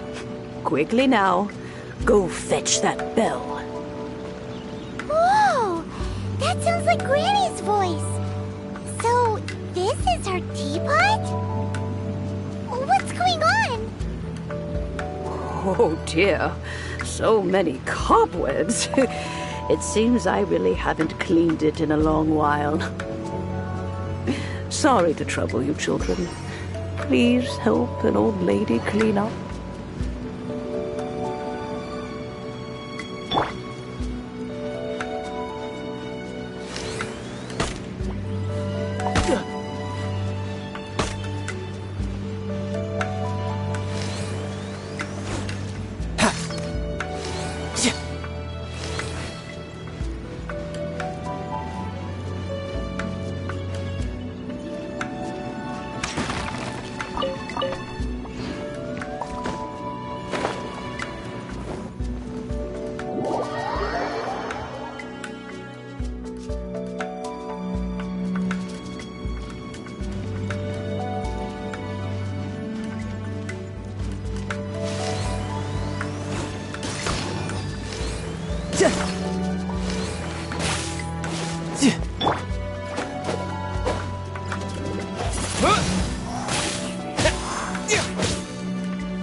Let's light it up!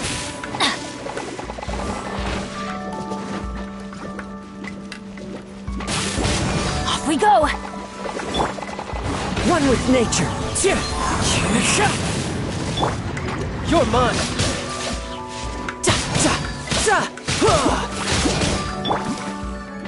The wind knows me.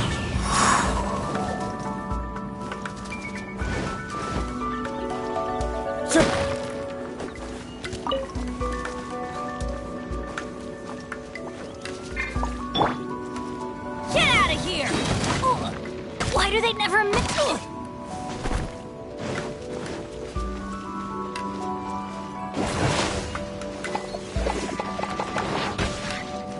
Let's light it up!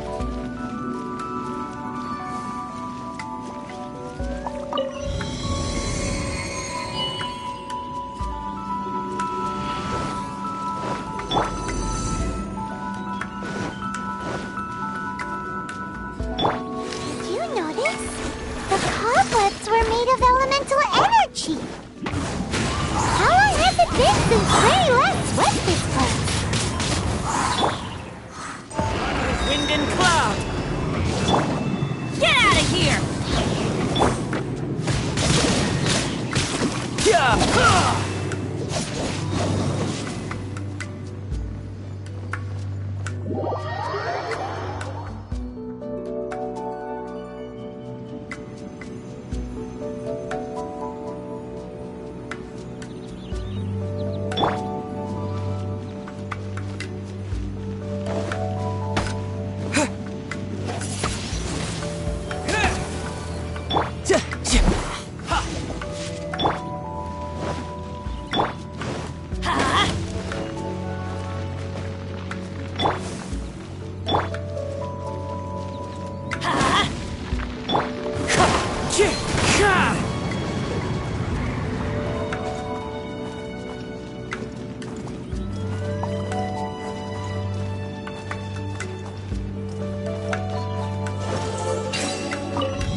With such a special teapot and the cleansing bell? Do you think this old granny could also be an adeptus?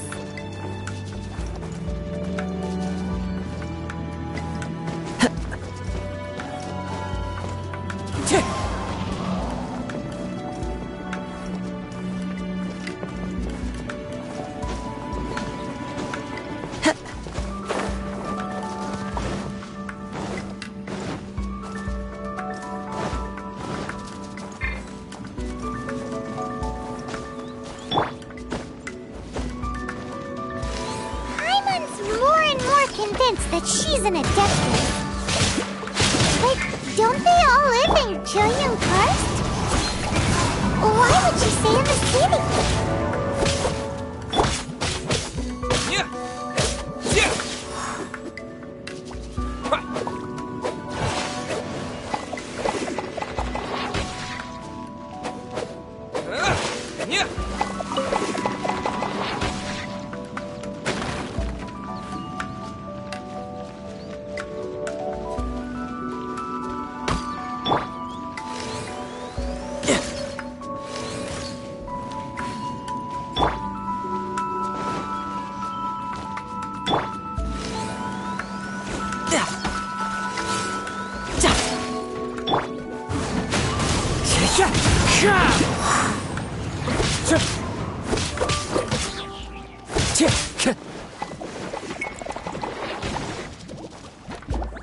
One with nature.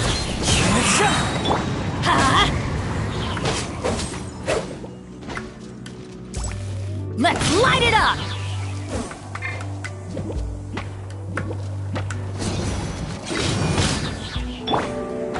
Into the wind. You're mine.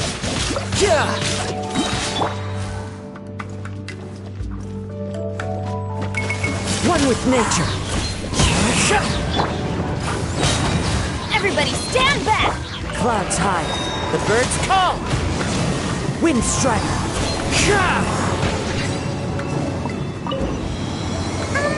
How many levels does this teapot have? It would be nice if we had one of these too. Or at least we wouldn't have to camp outside.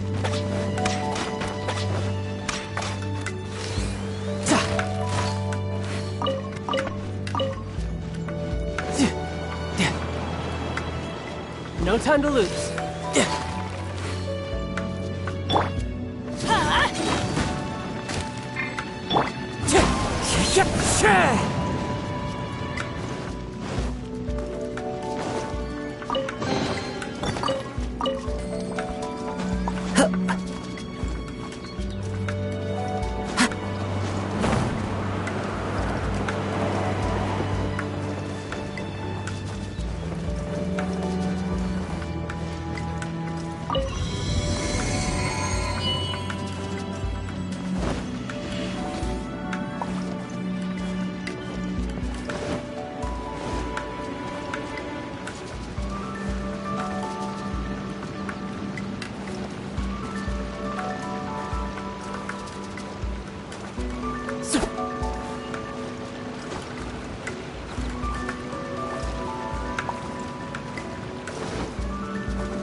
Oh, you found it.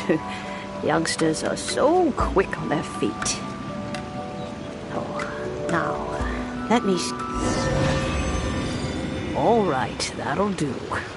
Come on out now, children.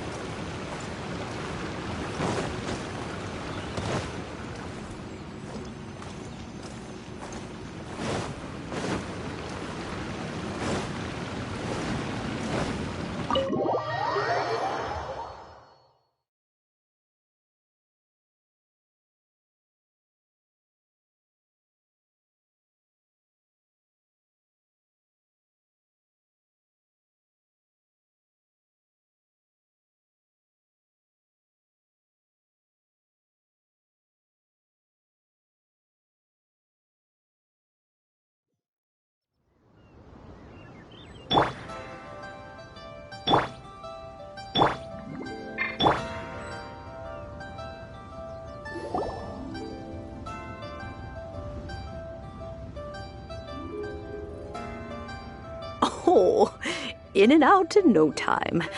You youngsters really are quick.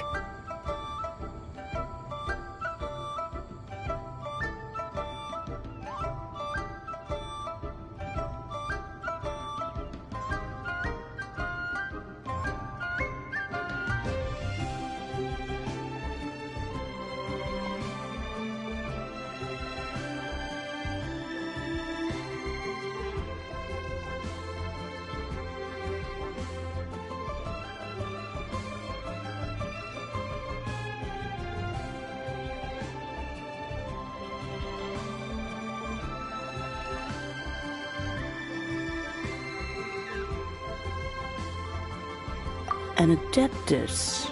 Oh, I haven't heard anyone say those words in earnest for a long time. As to whether I am one or not, child, surely you already understand. Paimon kinda knows what you mean. but is also kinda confused. Are you really giving us the bell just like that, Granny?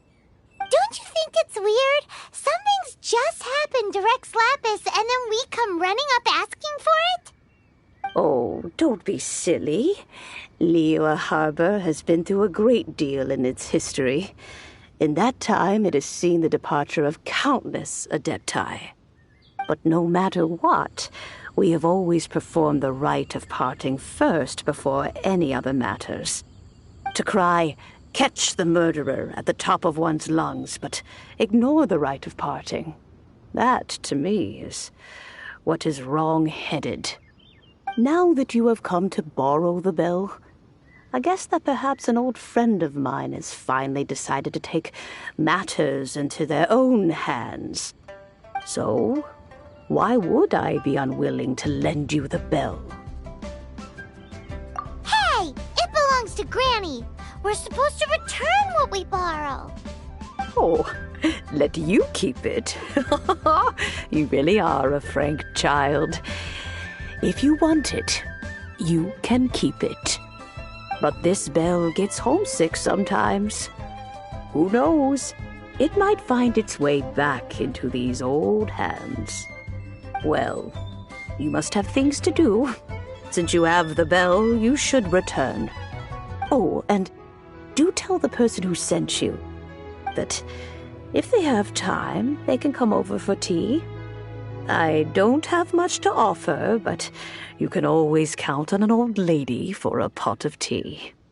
We will. Thanks, Granny.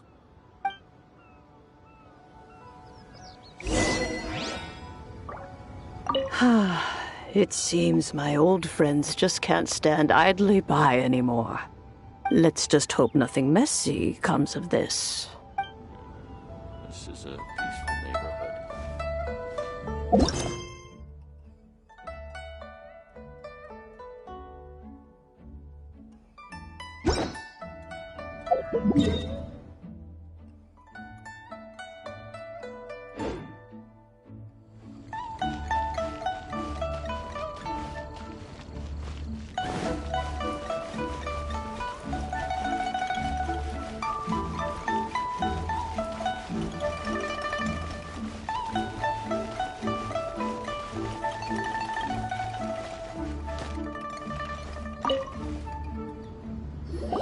Indeed, this is the cleansing bell.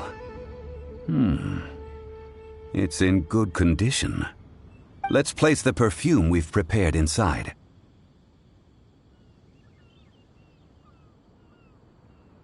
An Adeptus. That's suspicious. But if you don't want to talk about it, we won't pry. Oh, yes, that old granny asked us to tell you something. If you have the time, you can come over for tea. I don't have much to offer, but you can always count on an old lady for a pot of tea. That tone does not suit you. Still, her teapot is indeed very good. There are none better for brewing tea. When a suitable time arrives, I'll bring a spot of fine tea and pay her a visit. So what's the next step in our preparations? Next, we need to purchase kites. Ooh, Paimon loves kites! Are you taking us kite flying? Is this our break time? No. Kites are children's toys, yes. But they also play various symbolic roles in Liyue's rituals.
I will explain it to you.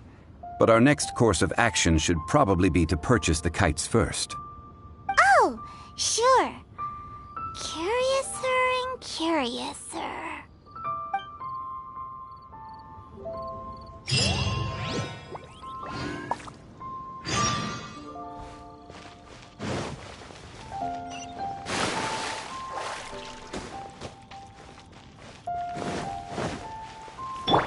Time to go.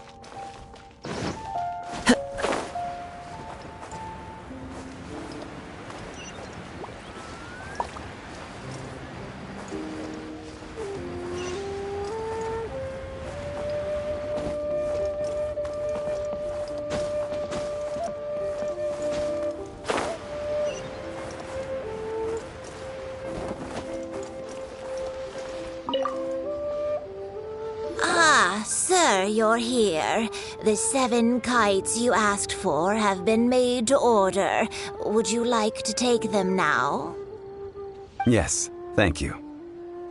It's rare to see customers who want to buy this type of kite nowadays. In the early days, we used to get orders from people of all walks of life. Well, this is Mr. Zhongli from the Wangsheng Funeral Parlor, so he's probably well-versed in all these walks of life. We've talked about a whole bunch of things while traveling with him.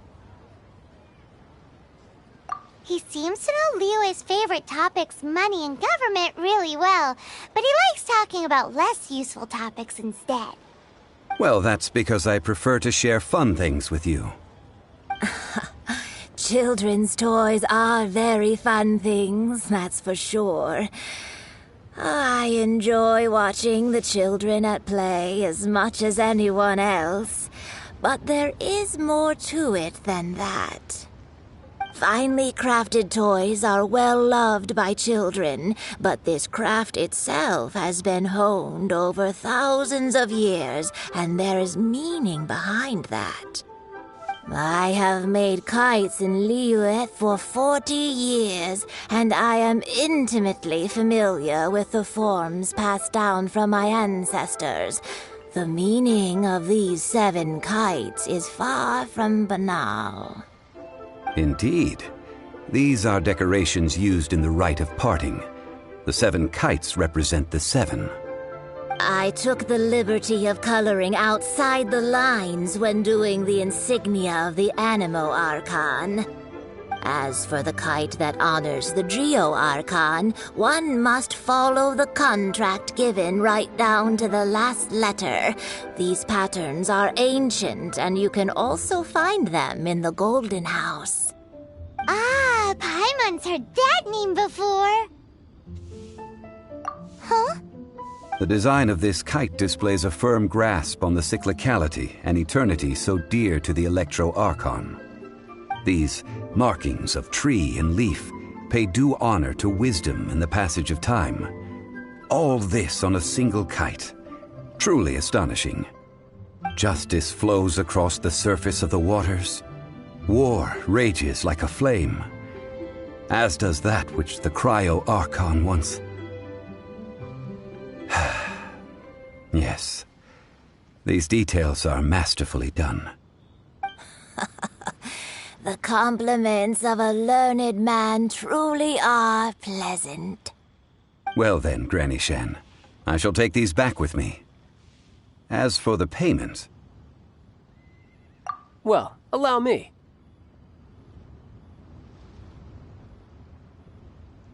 Hey, it's Child!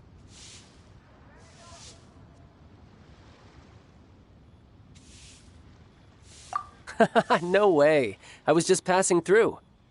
I see Mr. Zhongli's the same as ever. When paying, well, when getting others to pay for him, he neither looks at the price tag nor his wallet. He knows a great deal about money, and about the trials of the common man. He just doesn't consider poverty to be something that could ever happen to him. Or perhaps you could say that he cannot imagine himself lacking money. How has he not died of hunger yet? Child, you are as fond of jokes as ever. Well then, since we've purchased our kites without incident, there's no need to take a break before moving to the next step in our preparations. The rite of parting requires helping hands as well as materials. We should be able to find some people near the harbor. Oh, by the way, take this bag of money. You probably won't want to let Zhongli do the bargaining, if you know what I mean. Seems I missed out on some interesting information. I suppose I'll just have to find a more opportune moment next time.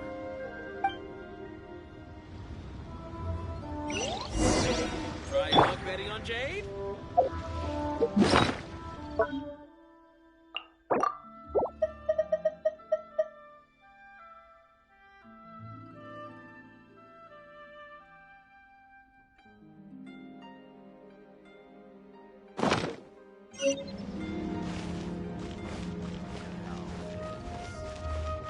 A toast. 2 hours?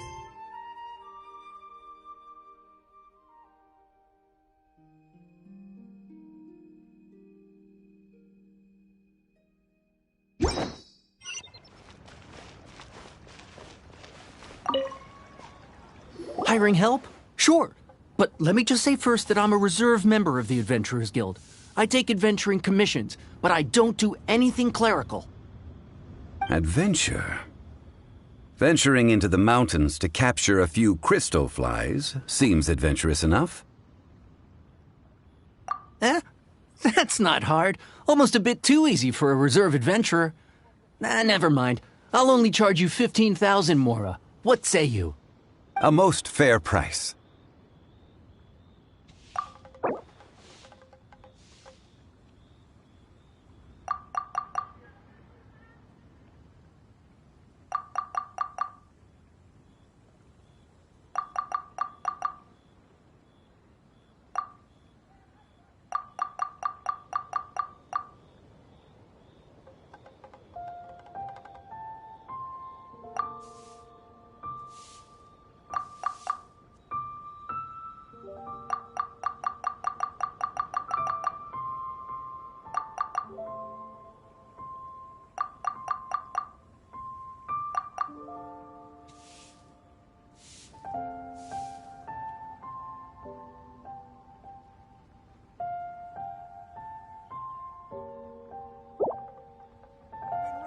That won't do, I'm afraid. It's too little. Too little, I say.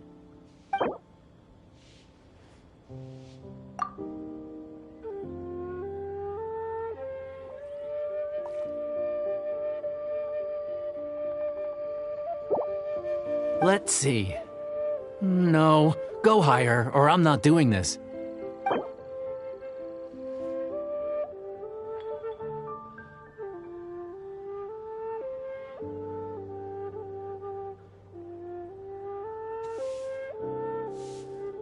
Five geocrystal flies. Yes, I do think it's worth about this much. I'll do it. Another handsome sub today.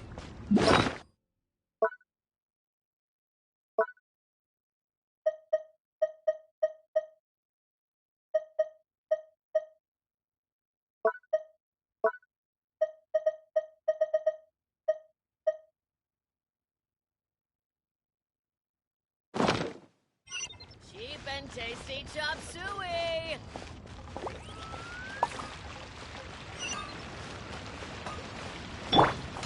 Into the wind!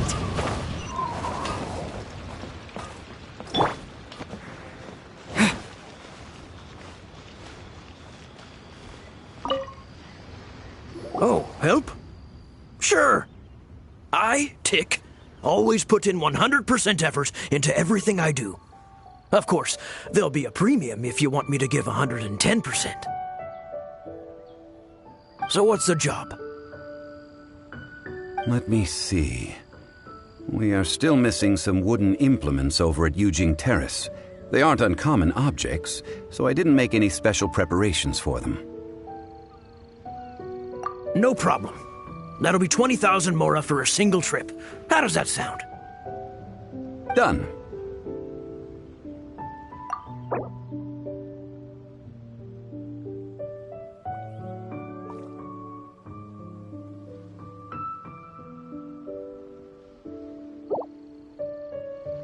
Oh, come on.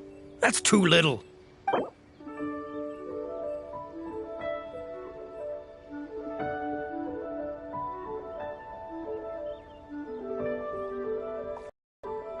Let me think. Deal. This price is reasonable. I'll hop right to it.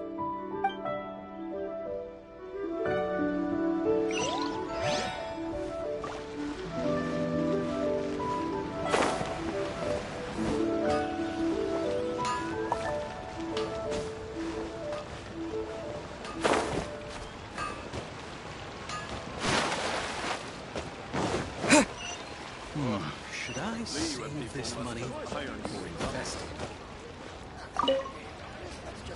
A full day of odd jobs at Eugene Terrace. No problem. 25,000 per day. A fair trade, yes? Whoa, that's expensive.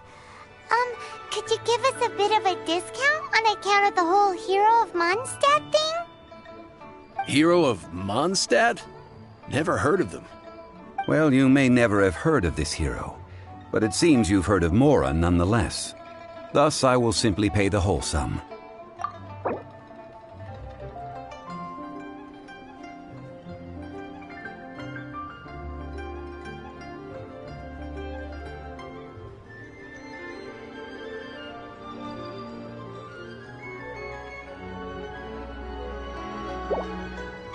This price will do.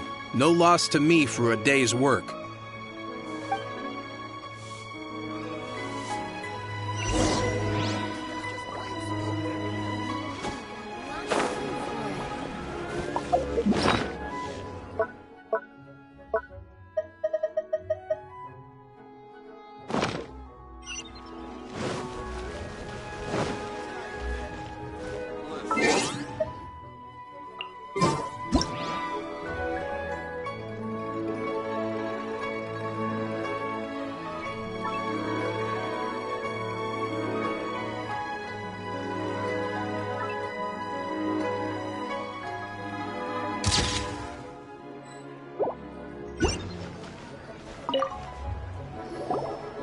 All finished then? Splendid. Any leftover cash is yours to keep. A favor for the Fatui should never go unrewarded. You think you can buy us off with some loose change? No way! Paimon demands to know when the next payment is coming! Well, how does this sound? You give me the information I need, and maybe I'll leave the Northland Bank's vaults open and unattended for half an hour. What info do you need? Huh. Does that mean you know what he's after? Yikes! You're right! Signora! You both need to calm down. I don't know what's gotten into you. Just what is this about? The atmosphere got so tense all of a sudden.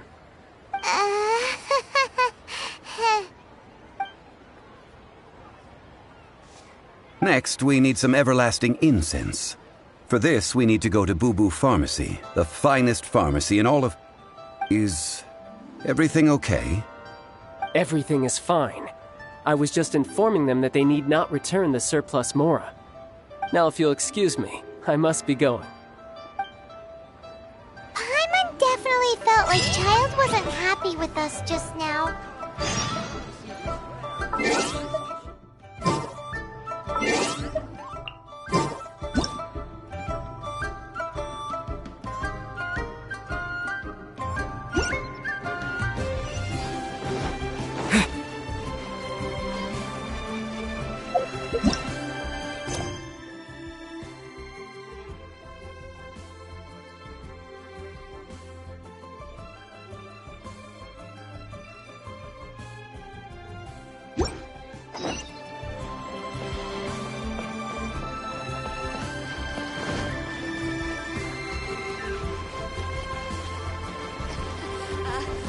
Join the Adventurers Guild.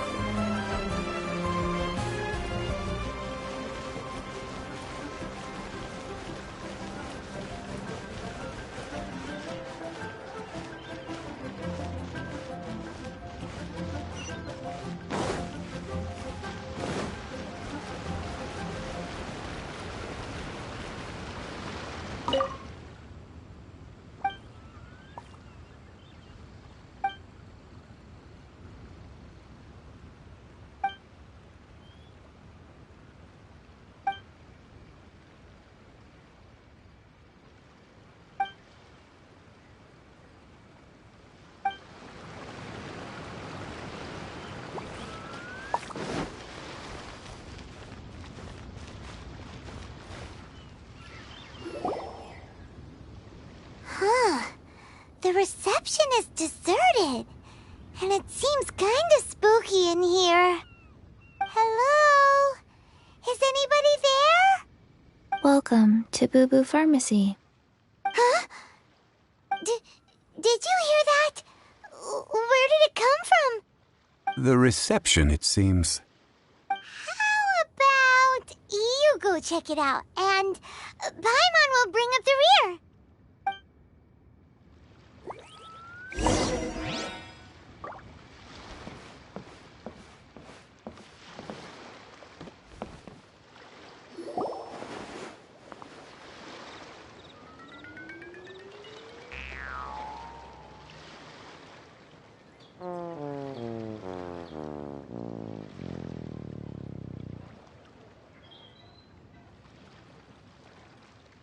Oh, there you are. But you can't even reach the counter. Ah, Paimon thinks you might be right. Look at the talisman on her forehead. Welcome to Boo Boo Pharmacy. I am Chi-Chi. Once upon a time, Chi-Chi died. Then, Chi-Chi was saved by the Adepti. Now, Chi-Chi is a zombie. Something like this would be unimaginable in Mondstadt. Hello, little girl. Do you sell everlasting incense here? Excuse me, sir. Did you bring your prescription? Surely no prescription is needed to purchase everlasting incense. It's not a controlled substance. Chi-Chi can get your medicine, but only if you show Chi-Chi your prescription. These are Chi-Chi's orders from Chi-Chi. Zombies are limited to acting within the confines of their orders. And somehow in this case, the zombie issues her own orders to herself. My dear Chi-Chi, we didn't bring a prescription, I'm afraid. But we do hope that you can still help us find some everlasting incense. Okay then. How did you manage that? But Chi-Chi helps you. You help Chi-Chi. Only fair. Since when do customers need to do favors for customer service staff? Never mind. Just think of it as a peer-to-peer transaction. That way everybody wins. Sometimes in Liyue, the art of the deal is simply about victory via mental gymnastics. Go to Mount Tianheng, find the Guizhong Ballista, and hunt a cocoa goat. Please and thank you. Guizhong Ballista. I have heard of this device before. It's a kind of crossbow turret, installed on Mount Tianheng by an adeptus in the distant past, an early mechanical device. Located in Tianheng Pass, it was designed to automatically fire at large monsters, protecting Liyue from external threats. Mr. Zhongli really knows Liyue inside out. Apparently not quite. This is the first I have ever heard of the cocoa goat. The cocoa goat is a legendary animal, an adeptabeast. Did you want to add anything else, or...? No, just that the cocoa goat is a legendary animal, an adeptabeast. What it looks like, don't know. Where to find it, don't know either. Where it came from, also don't know. Very well then. Let's start by investigating near the Guizhong Ballista. Perhaps we will find some clues. What the heck is a cocoa goat?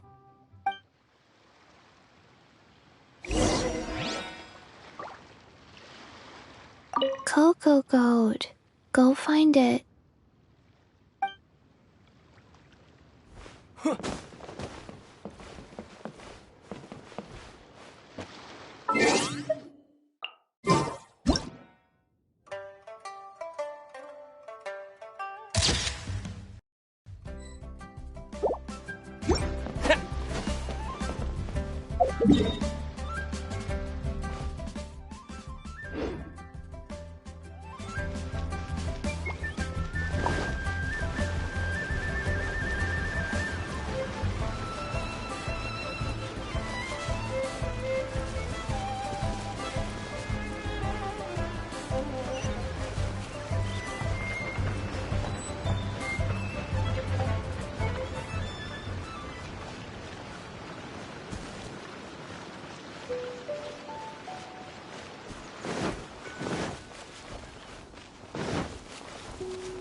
Time to go.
One with nature.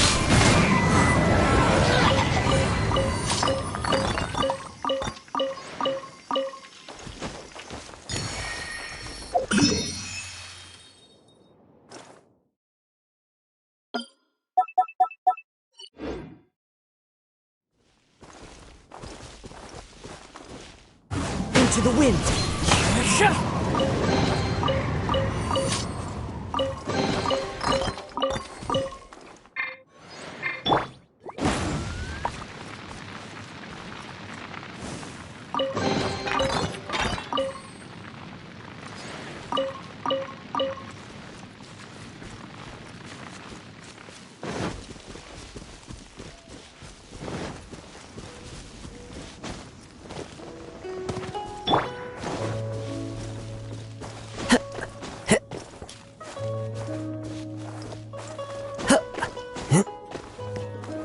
The wind knows me.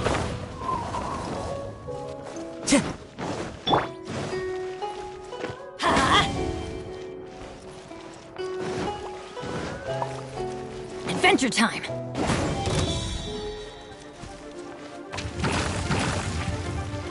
Get out of here!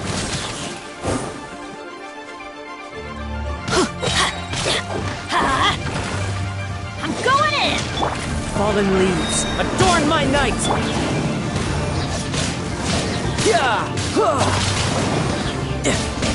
Bring it on!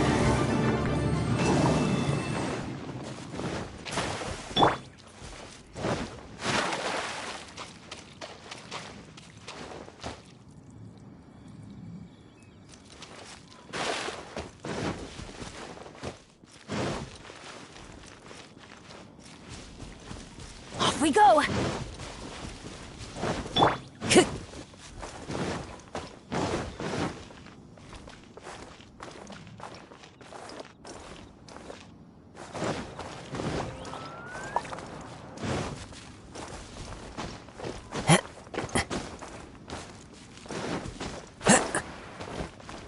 One with nature.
wind knows me.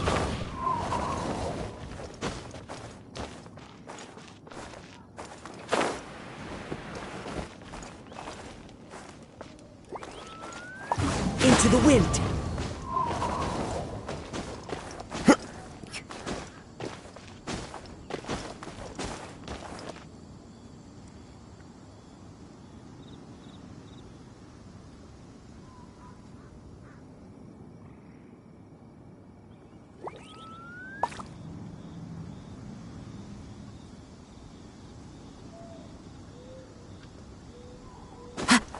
Follow the wind.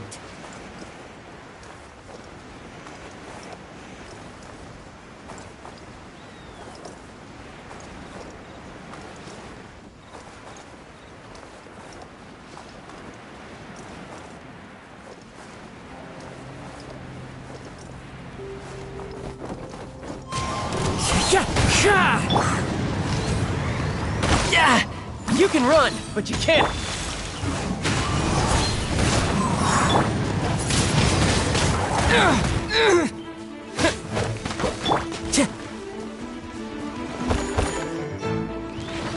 Wind Strider.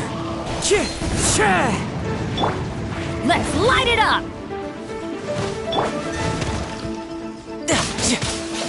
Who's next?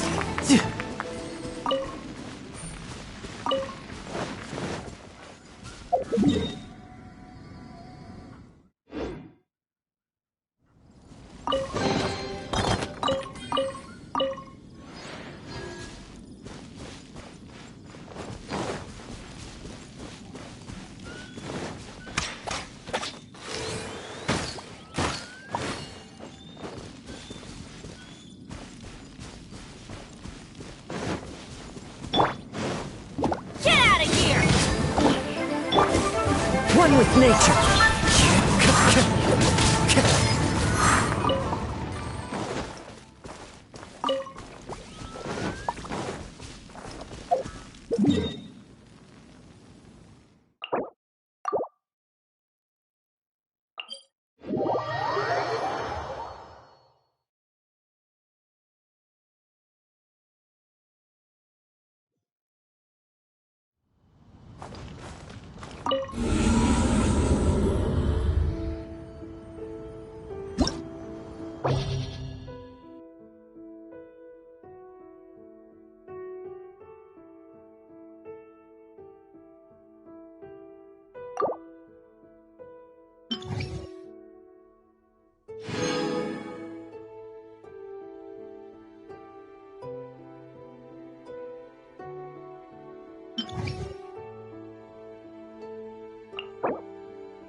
No time to lose.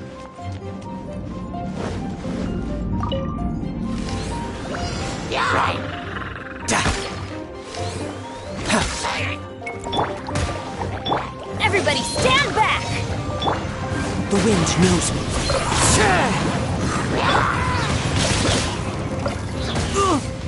Brace yourself. This is gonna hurt. As you wish, main Fräulein. Clouds high. The birds call.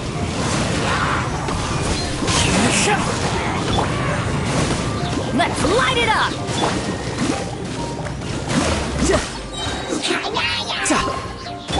Teamwork is dreamwork! Let's light it up!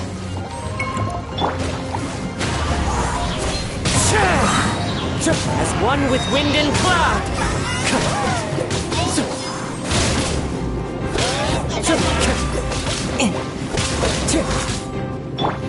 Midnight Phantasmagoria.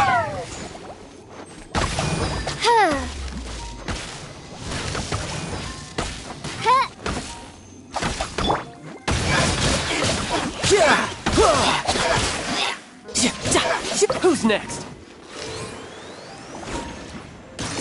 No time to lose. Into the wind. Riptide.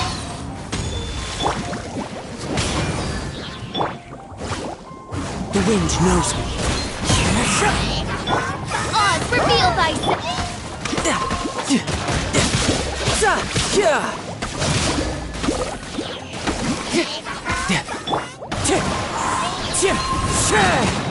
Clouds high. The birds call.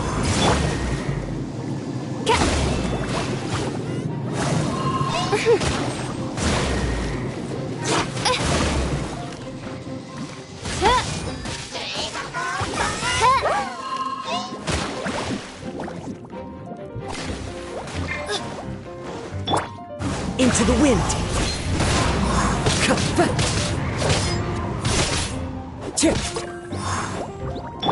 By royal decree. Fräulein.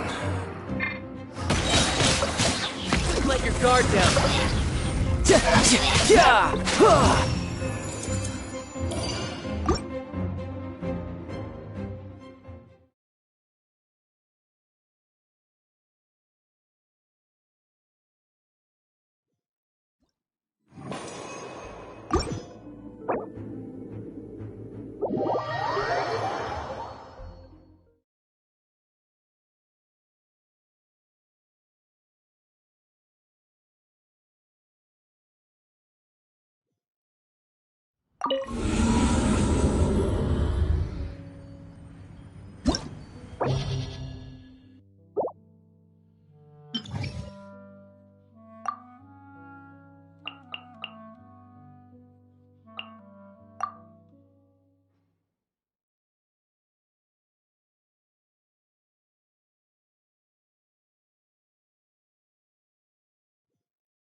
No time to lose.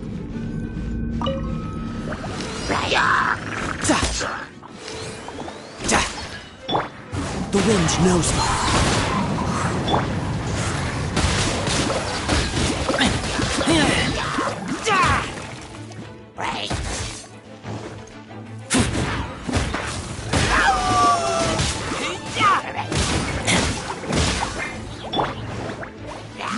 Into the wind.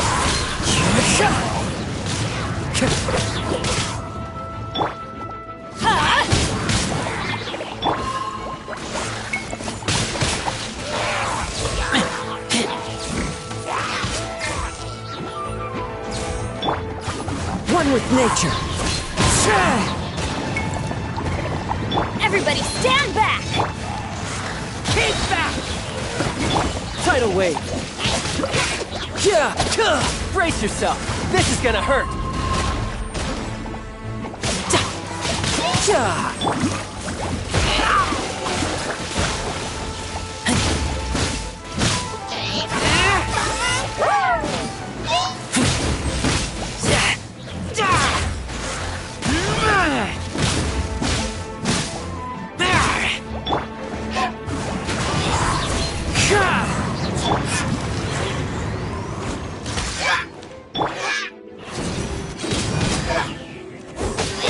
Into the wind.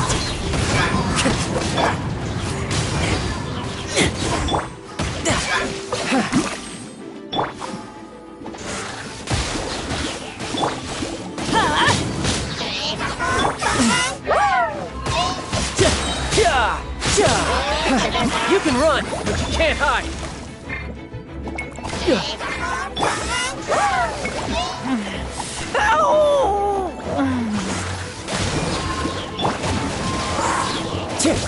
As one with wind and cloud. I'm going in!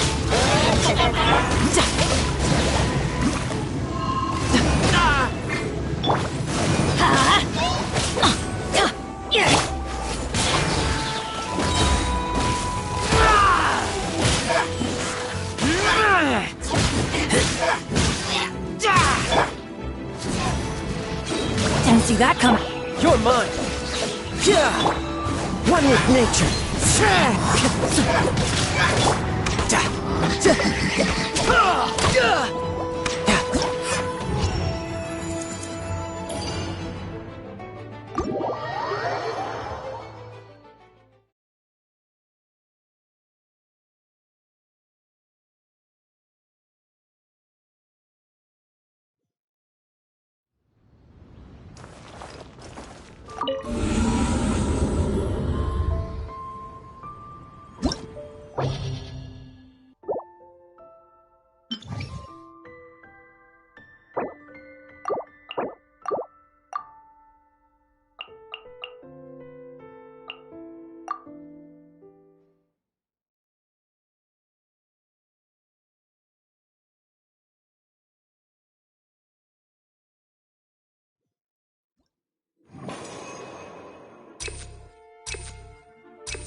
Teamwork is dreamwork! Into the wind. Riptide.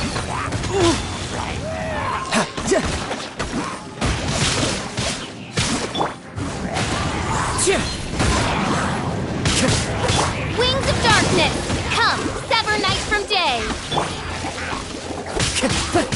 The wind knows me. Fallen leaves, adorn my night! Everybody stand back! You can run, but you can't hide.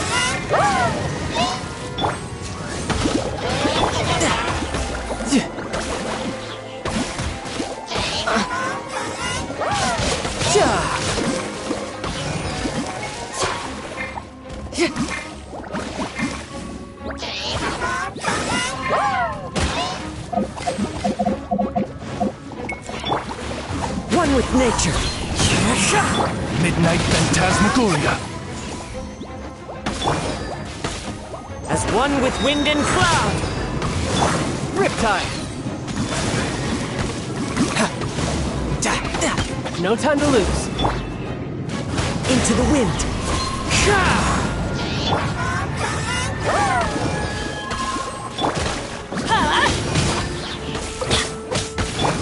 The wind knows me.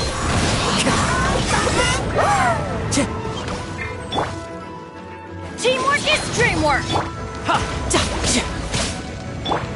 Into the wind. Fallen leaves, adorn my night! You can run, but you can't hide. Tidal wave.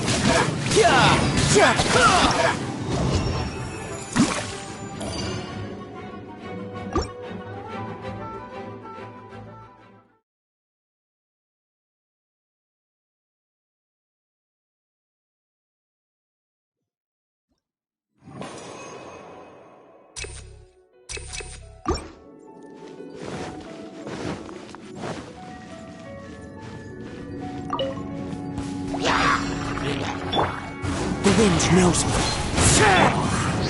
Oz, reveal thyself! Shadow Raven, let night fall!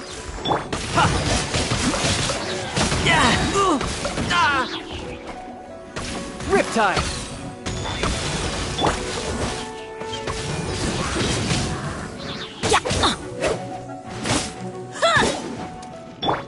Into the wind!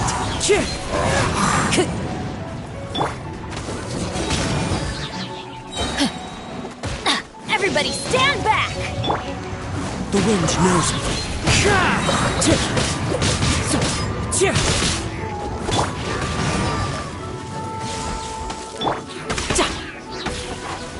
Tidal wave!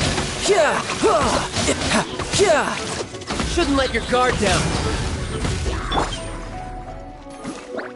One with nature. By royal decree!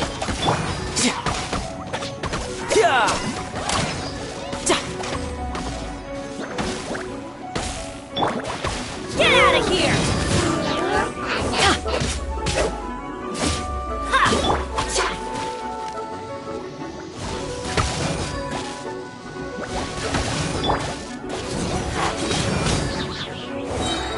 Teamwork is dreamwork! Clouds high. The birds call. You're mine! Midnight Phantasmagoria!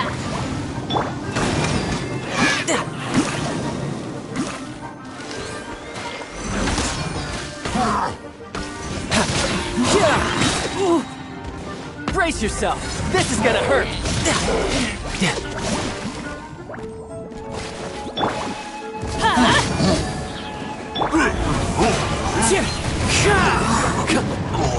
Oz, reveal by...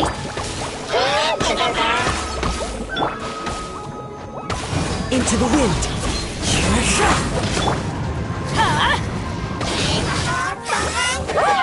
Off we go!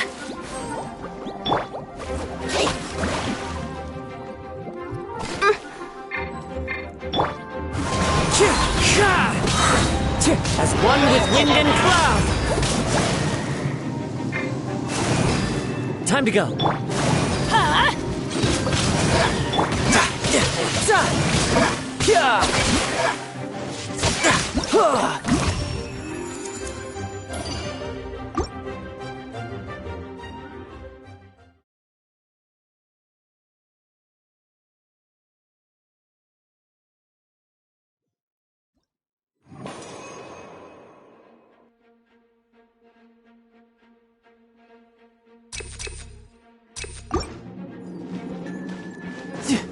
No time to lose.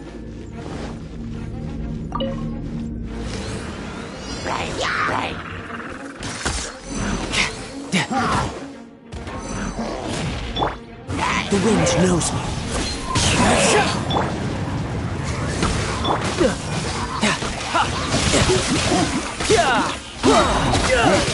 Shouldn't let your guard down. Let's light it up! I'm going in! Wings of darkness! Come, sever night from... Into the wind.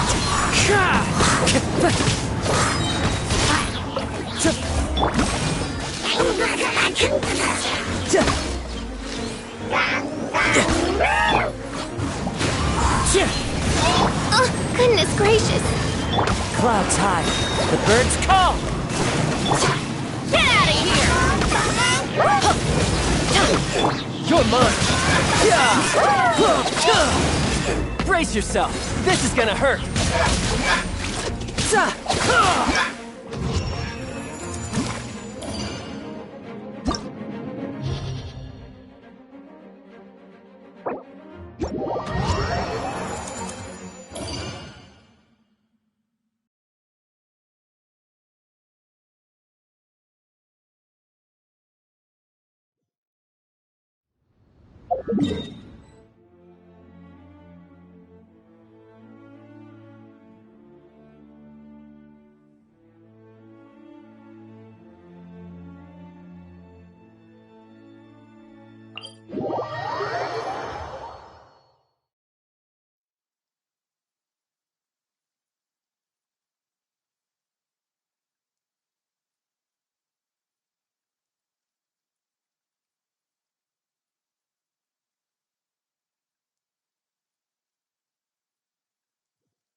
Taking a stroll in the middle of a downpour certainly rouses the spirit.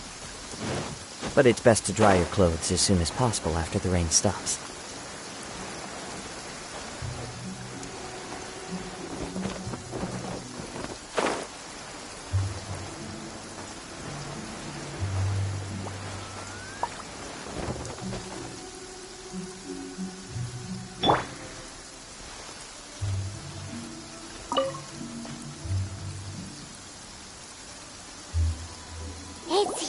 huge!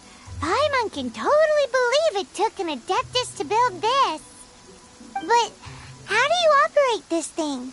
Just think how much strength you would need. It is currently inoperable in any case. This device is broken. Aw, what? It broke? After millennia of wear and tear, even Adepti contraptions are difficult to maintain. So what are we gonna do? Quick, Mr. Zhongli, use your unlimited high society knowledge powers! You almost make it sound like I'm some sort of bourgeois parasite whose only utility lies in providing quaint pieces of trivia on demand. That said, let me think for a moment. Ah, yes. Spare parts were made for the Guizhong Ballista when it was first built, in case it was damaged in battle. As I recall, there is a military supply post from that period somewhere inside the pass. If we can retrieve the spare parts from where they are stored, we may be able to repair the Guizhong Ballista. One just needs to understand the basic working principles of the device. So, what you're saying is that you actually understand the working principles? I have a smattering of knowledge on the topic. With the parts in hand, I could at least tinker with it.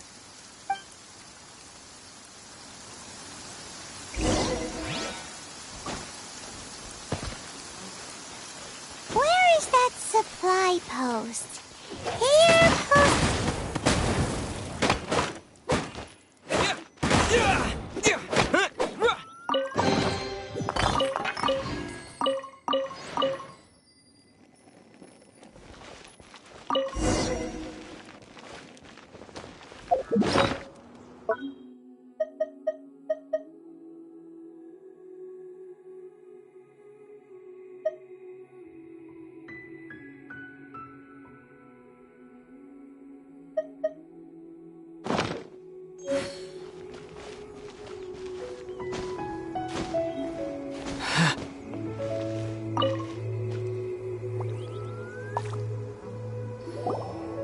Ah, these parts look useful.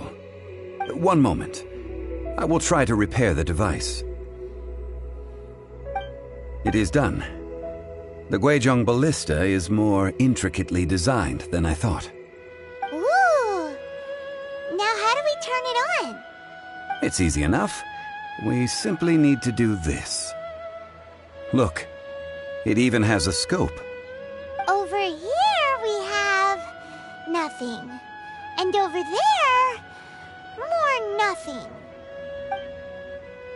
Hey! Just what do you think you're doing? So you fixed up this turret because you're planning to do what, exactly? Not a turret. A Guizhong Ballista. Also, kindly state your name before you ask a question. It's just good manners. Ha! Are you blind or something? You're looking at the leader of the treasure hoarders, old man. This area's supposed to be chock full of hidden treasures, but you can't get anywhere near them with this thing keeping watch. It might look like any other mechanical device, but trust me, it's got a mind of its own. Last time we approached the mountain, it nearly skewered one of our guys. A few of us risked our lives to disarm it, which amazingly we managed. And then we turn our backs for 2 seconds, and you've already gone and repaired it? The next thing you'll be repairing is your faces, and that's if you get out of this alive! Tut tut. Vandalizing the legacy of an Adeptus for selfish gain. Disgraceful behavior. It is not we who need reprimanding, but you.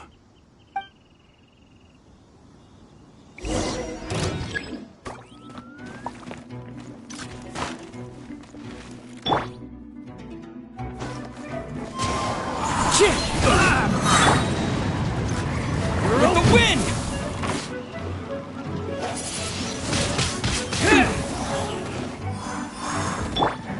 The wind knows me.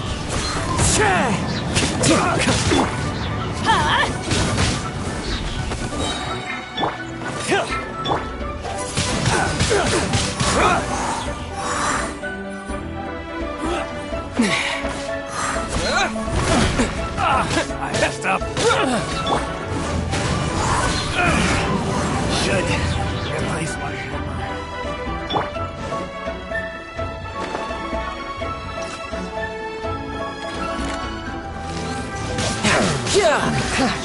The hunter.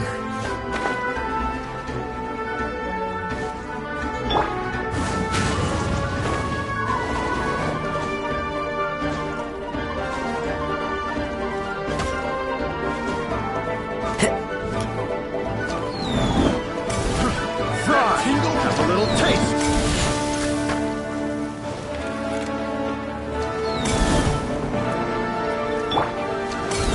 Teamwork is dreamwork! As one with wind and cloud! One with nature! The hunter.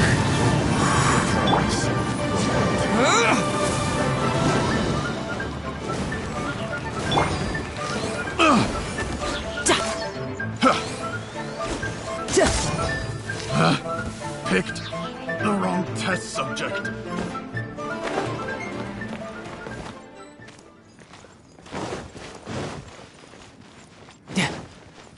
So troublesome. It's fine. The wind knows me.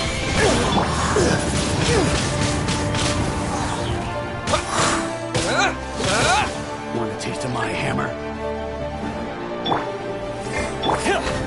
One with nature. You can run, but you can't hide.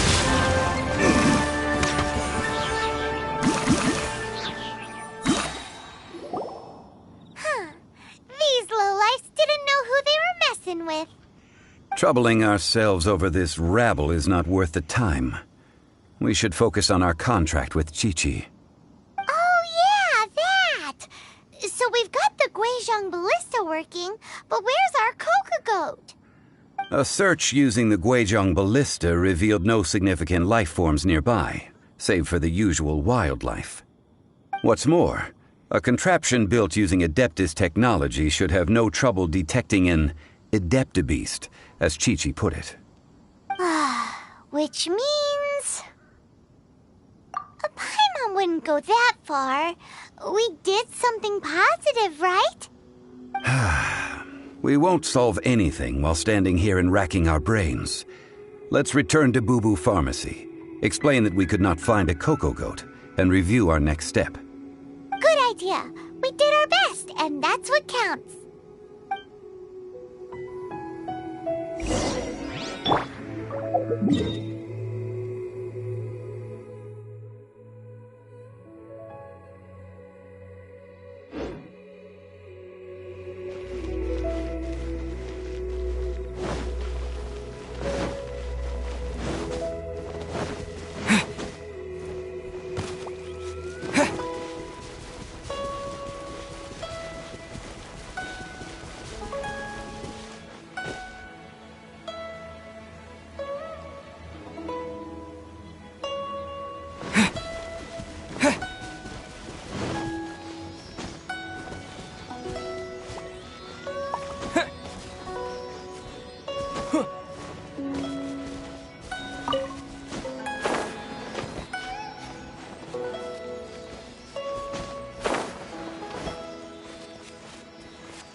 Forgive us.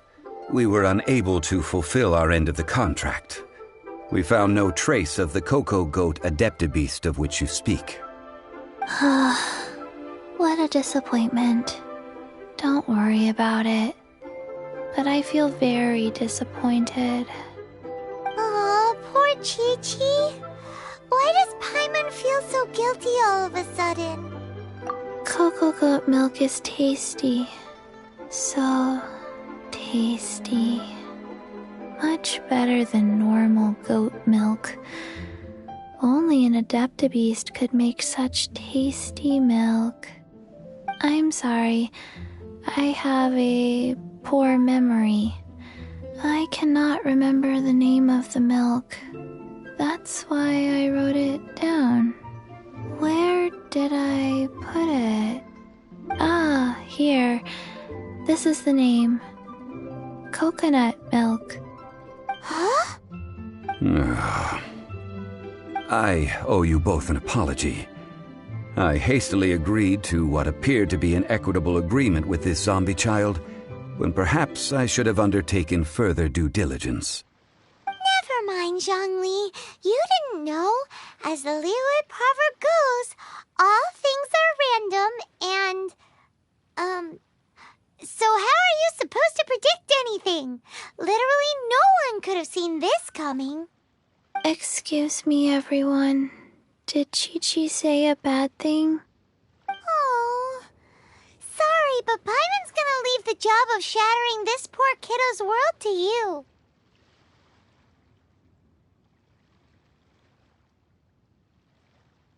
No. Impossible. Seems Chi-Chi took this pretty hard. Someone learnt a valuable life lesson today, then. Thank you all for looking after my little Chi-Chi. Might I ask who? Ah, how rude of me. I'm Baiju, boss of the Boo Boo Pharmacy.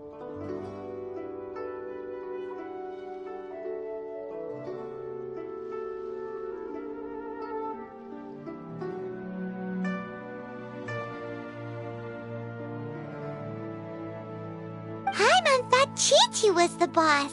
Turns out it's some wacko who wears medicinal ingredients around his neck. What a sorry state of affairs. This little mascot is even more of a simpleton than Chi-Chi. Ah! The snake is speaking! I prefer to stay silent, but faced with strangers, I must speak, lest you mistake me for an escapee from the medicine cabinet, for I am a living, breathing serpent! Don't mind Chung Sheng. She's a good girl, really. As for you three, communal chaos causing with Chi-Chi aside, what business brings you here? Do you sell everlasting incense in this fine establishment? Everlasting incense? Why, of course we do. Whew, at last, things are finally starting to come together. 3 million mora. Top quality. Guaranteed. Aw, too bad the Chising have taken it over for now. Security will be tighter than usual. 3 million. An innocuous number in and of itself, though practically speaking, it could be a hard sum to come by. It's a crazy number. We'd never be able to make that much mora. And as for Mr. Zhongli, he's around 3 million short. This is correct. What are we gonna do? Is this the part where we go crawling back to child?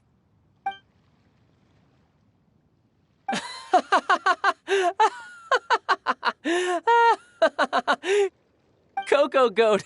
Cocoa Goat! My sides hurt. Oh my goodness. I cannot believe you fell for that. Hey, less laughter, more sympathy. I'm almost in tears over here.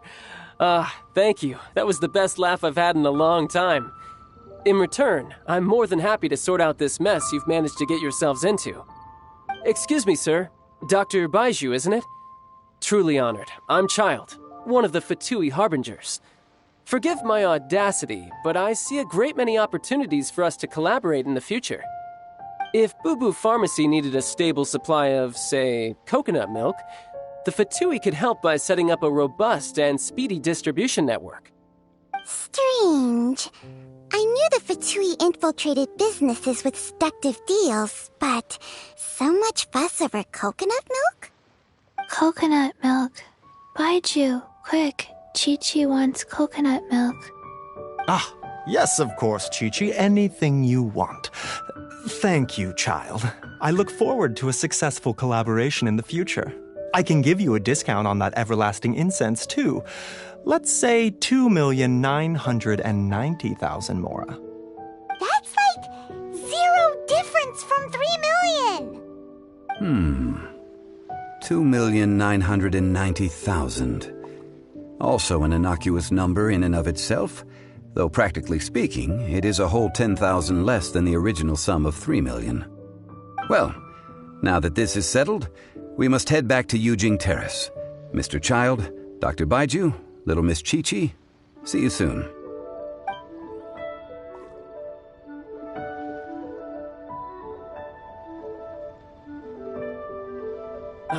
That lot is an absolute riot. Honestly, I can't remember the last time I laughed so hard. So, you've been eavesdropping, I hope? What have I missed? Yes, Master Child. They spoke of the Qixing taking the Golden House. Well, Ningguang and her Qixing cronies. What else would they be hiding in the Golden House, if not the Exuvia? I apologize, but I warned you, didn't I? As the old Liyue saying goes, the walls have ears.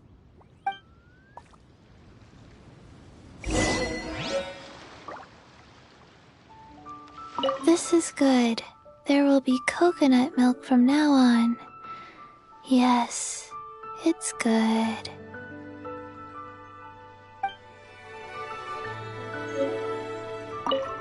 What an odd exchange we've had. Well, I look forward to your patronage in the future as well. That sound is the laughter of a man who's found new people to fleece. Consider yourselves warned.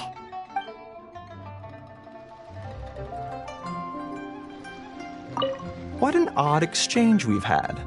That sound is the laughter...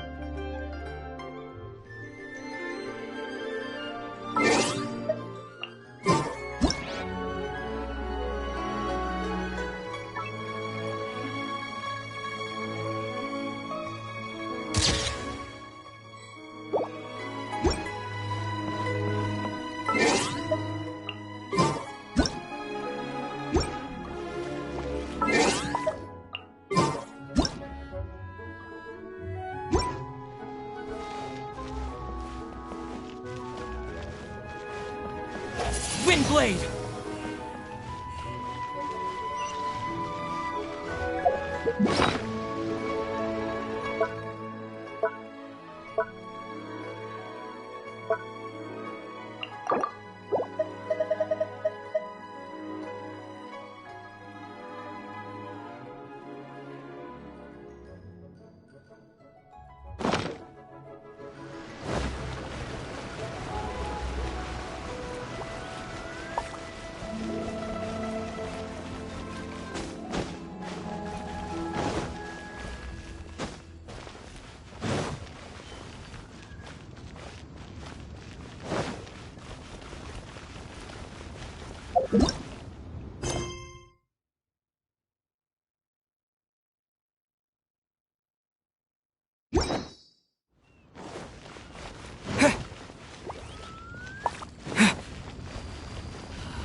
Lord of Geo protect you and Well, as it stands, we've hired helpers, and we've acquired the everlasting incense. The completion of our preparations is not far off. Whew, finally! Well, traveler, have you gained anything from our adventure so far? Odd.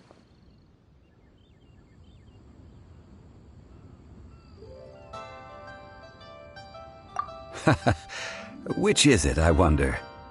The questions that such travels raise are ever so complicated. Well, I'll leave you to ruminate over it yourself. As to remuneration for your help, I've decided to treat you to a meal. Oh, yes, don't worry. I will remember to bring the Mora this time. Tonight, I shall take you both to an old hole in the wall, praised throughout Liyue. Hole in the wall?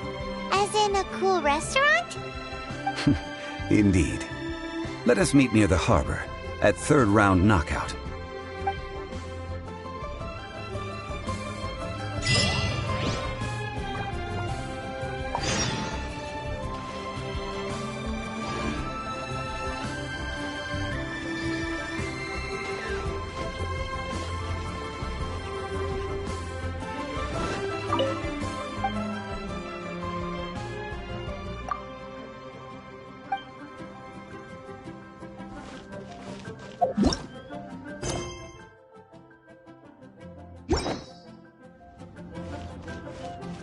With the wind!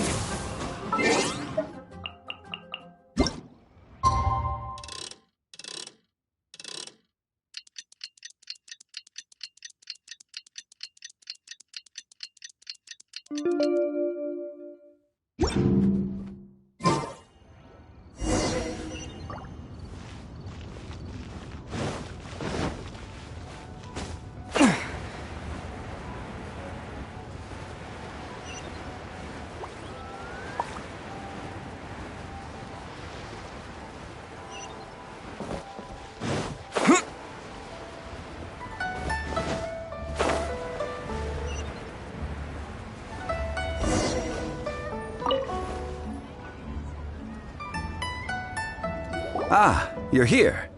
There's no need to order. I've already done so. Third round knockout is not for lightweights, like those taverns in Mondstadt. Here, the owner does not take such unorthodox orders as fruit juice. I ordered some wine-fermented sweet rice balls for you, if that counts. If it is to your liking, dear customers, I shall continue the tale of Lady Ningguang's Jade Chamber. Hey, there's even a storyteller here! Great atmosphere! Besides fine wine, the excellent ambiance is the reason why this place is so well loved. But when I say ambiance, I refer to a different sort from the one the Tevat travel guide uses to judge other establishments. As you all know, high above the land of Liyue lies a pavilion in the clouds, a palace in the mist. What does it mean to have all-seeing eyes? This, my friends, Lady Ningguang's masterwork that bridges earth and sky. Imagine, the weather is clear, and you gaze down from the deck on the world below. Behold! The glorious sights of Liyue Harbor, stretching out far and wide. They say that when Lady Ningguang ponders important affairs, she retreats to her jade chamber with none but her 3 closest confidants in tow. Why brings she these trusted 3 to sift through sources, dig through documents, looking for information? Piece by piece, facts and figures paint a picture on the walls of the chamber. But well before the wall is filled, Lady Ningguang's mind is made up. Having made her call, she has every last document shredded, and whoosh, she scatters the shavings out her window. Ah, look at them, how they billow in the wind like a sudden swirling blizzard. As the fragments fall, traces of text flicker before the eyes of the merchants of Liyue, like ink stains in white snow. The saying goes, the rarest treasures in the land. These are but scraps of paper, and yet they guide Lady Ningguang's hand. Such is their value. Merely grasping 1 or 2 of them will surely gift you a fragment of her wisdom. enough to stay a step or two ahead of your peers. Tianchuan Ningguang. Feels like we're hearing this name a lot. Liyue locals talk about her. The Fatui hate her. She's most likely the one who hid the Exuvia, and we saw her at the Rite of Descension.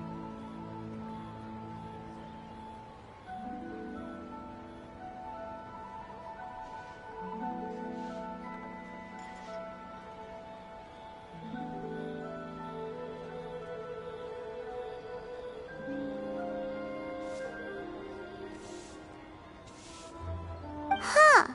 Paimon wonders what sort of person she is. At last I have found you. You who returned from Jueyun Karst. Who's there? Wait, I am not with the Millelith, nor am I here to claim your bounty. However, I am an emissary of the Liyue Chising. My name is Ganyu, secretary at the Yue High Pavilion, and I have come specifically to meet you. Well, in concrete terms, I am the corporate secretary for the Chising. At the moment, I am serving as Lady Ningguang's special emissary. Ningguang sent you? We were literally just talking about her. My apologies, you who have returned from Jueyun Karst. I am duty-bound and cannot extend my courtesy to you in full. But I have with me a letter from Lady Ningguang. She extends a formal invitation to you in her capacity as Tianchuan. She invites you to her palace in the sky. An official invitation? Lady Ningguang said this. Invite him to come here. I wish to meet him. At the Jade Chamber, together we shall snip every one of these entwining dark threads.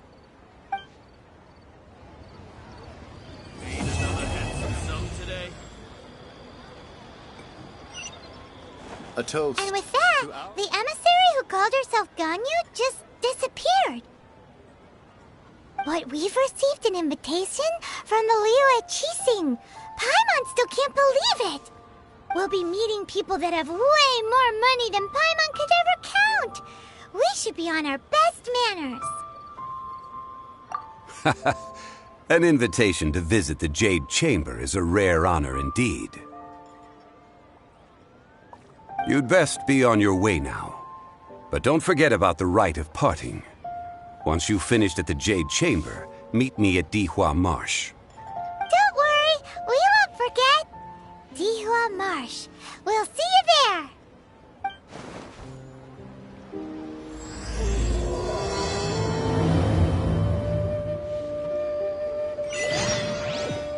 Ningguang. Ganyu. I wonder where we will find them amid these dark tides. Ningguang. I wonder where we will find...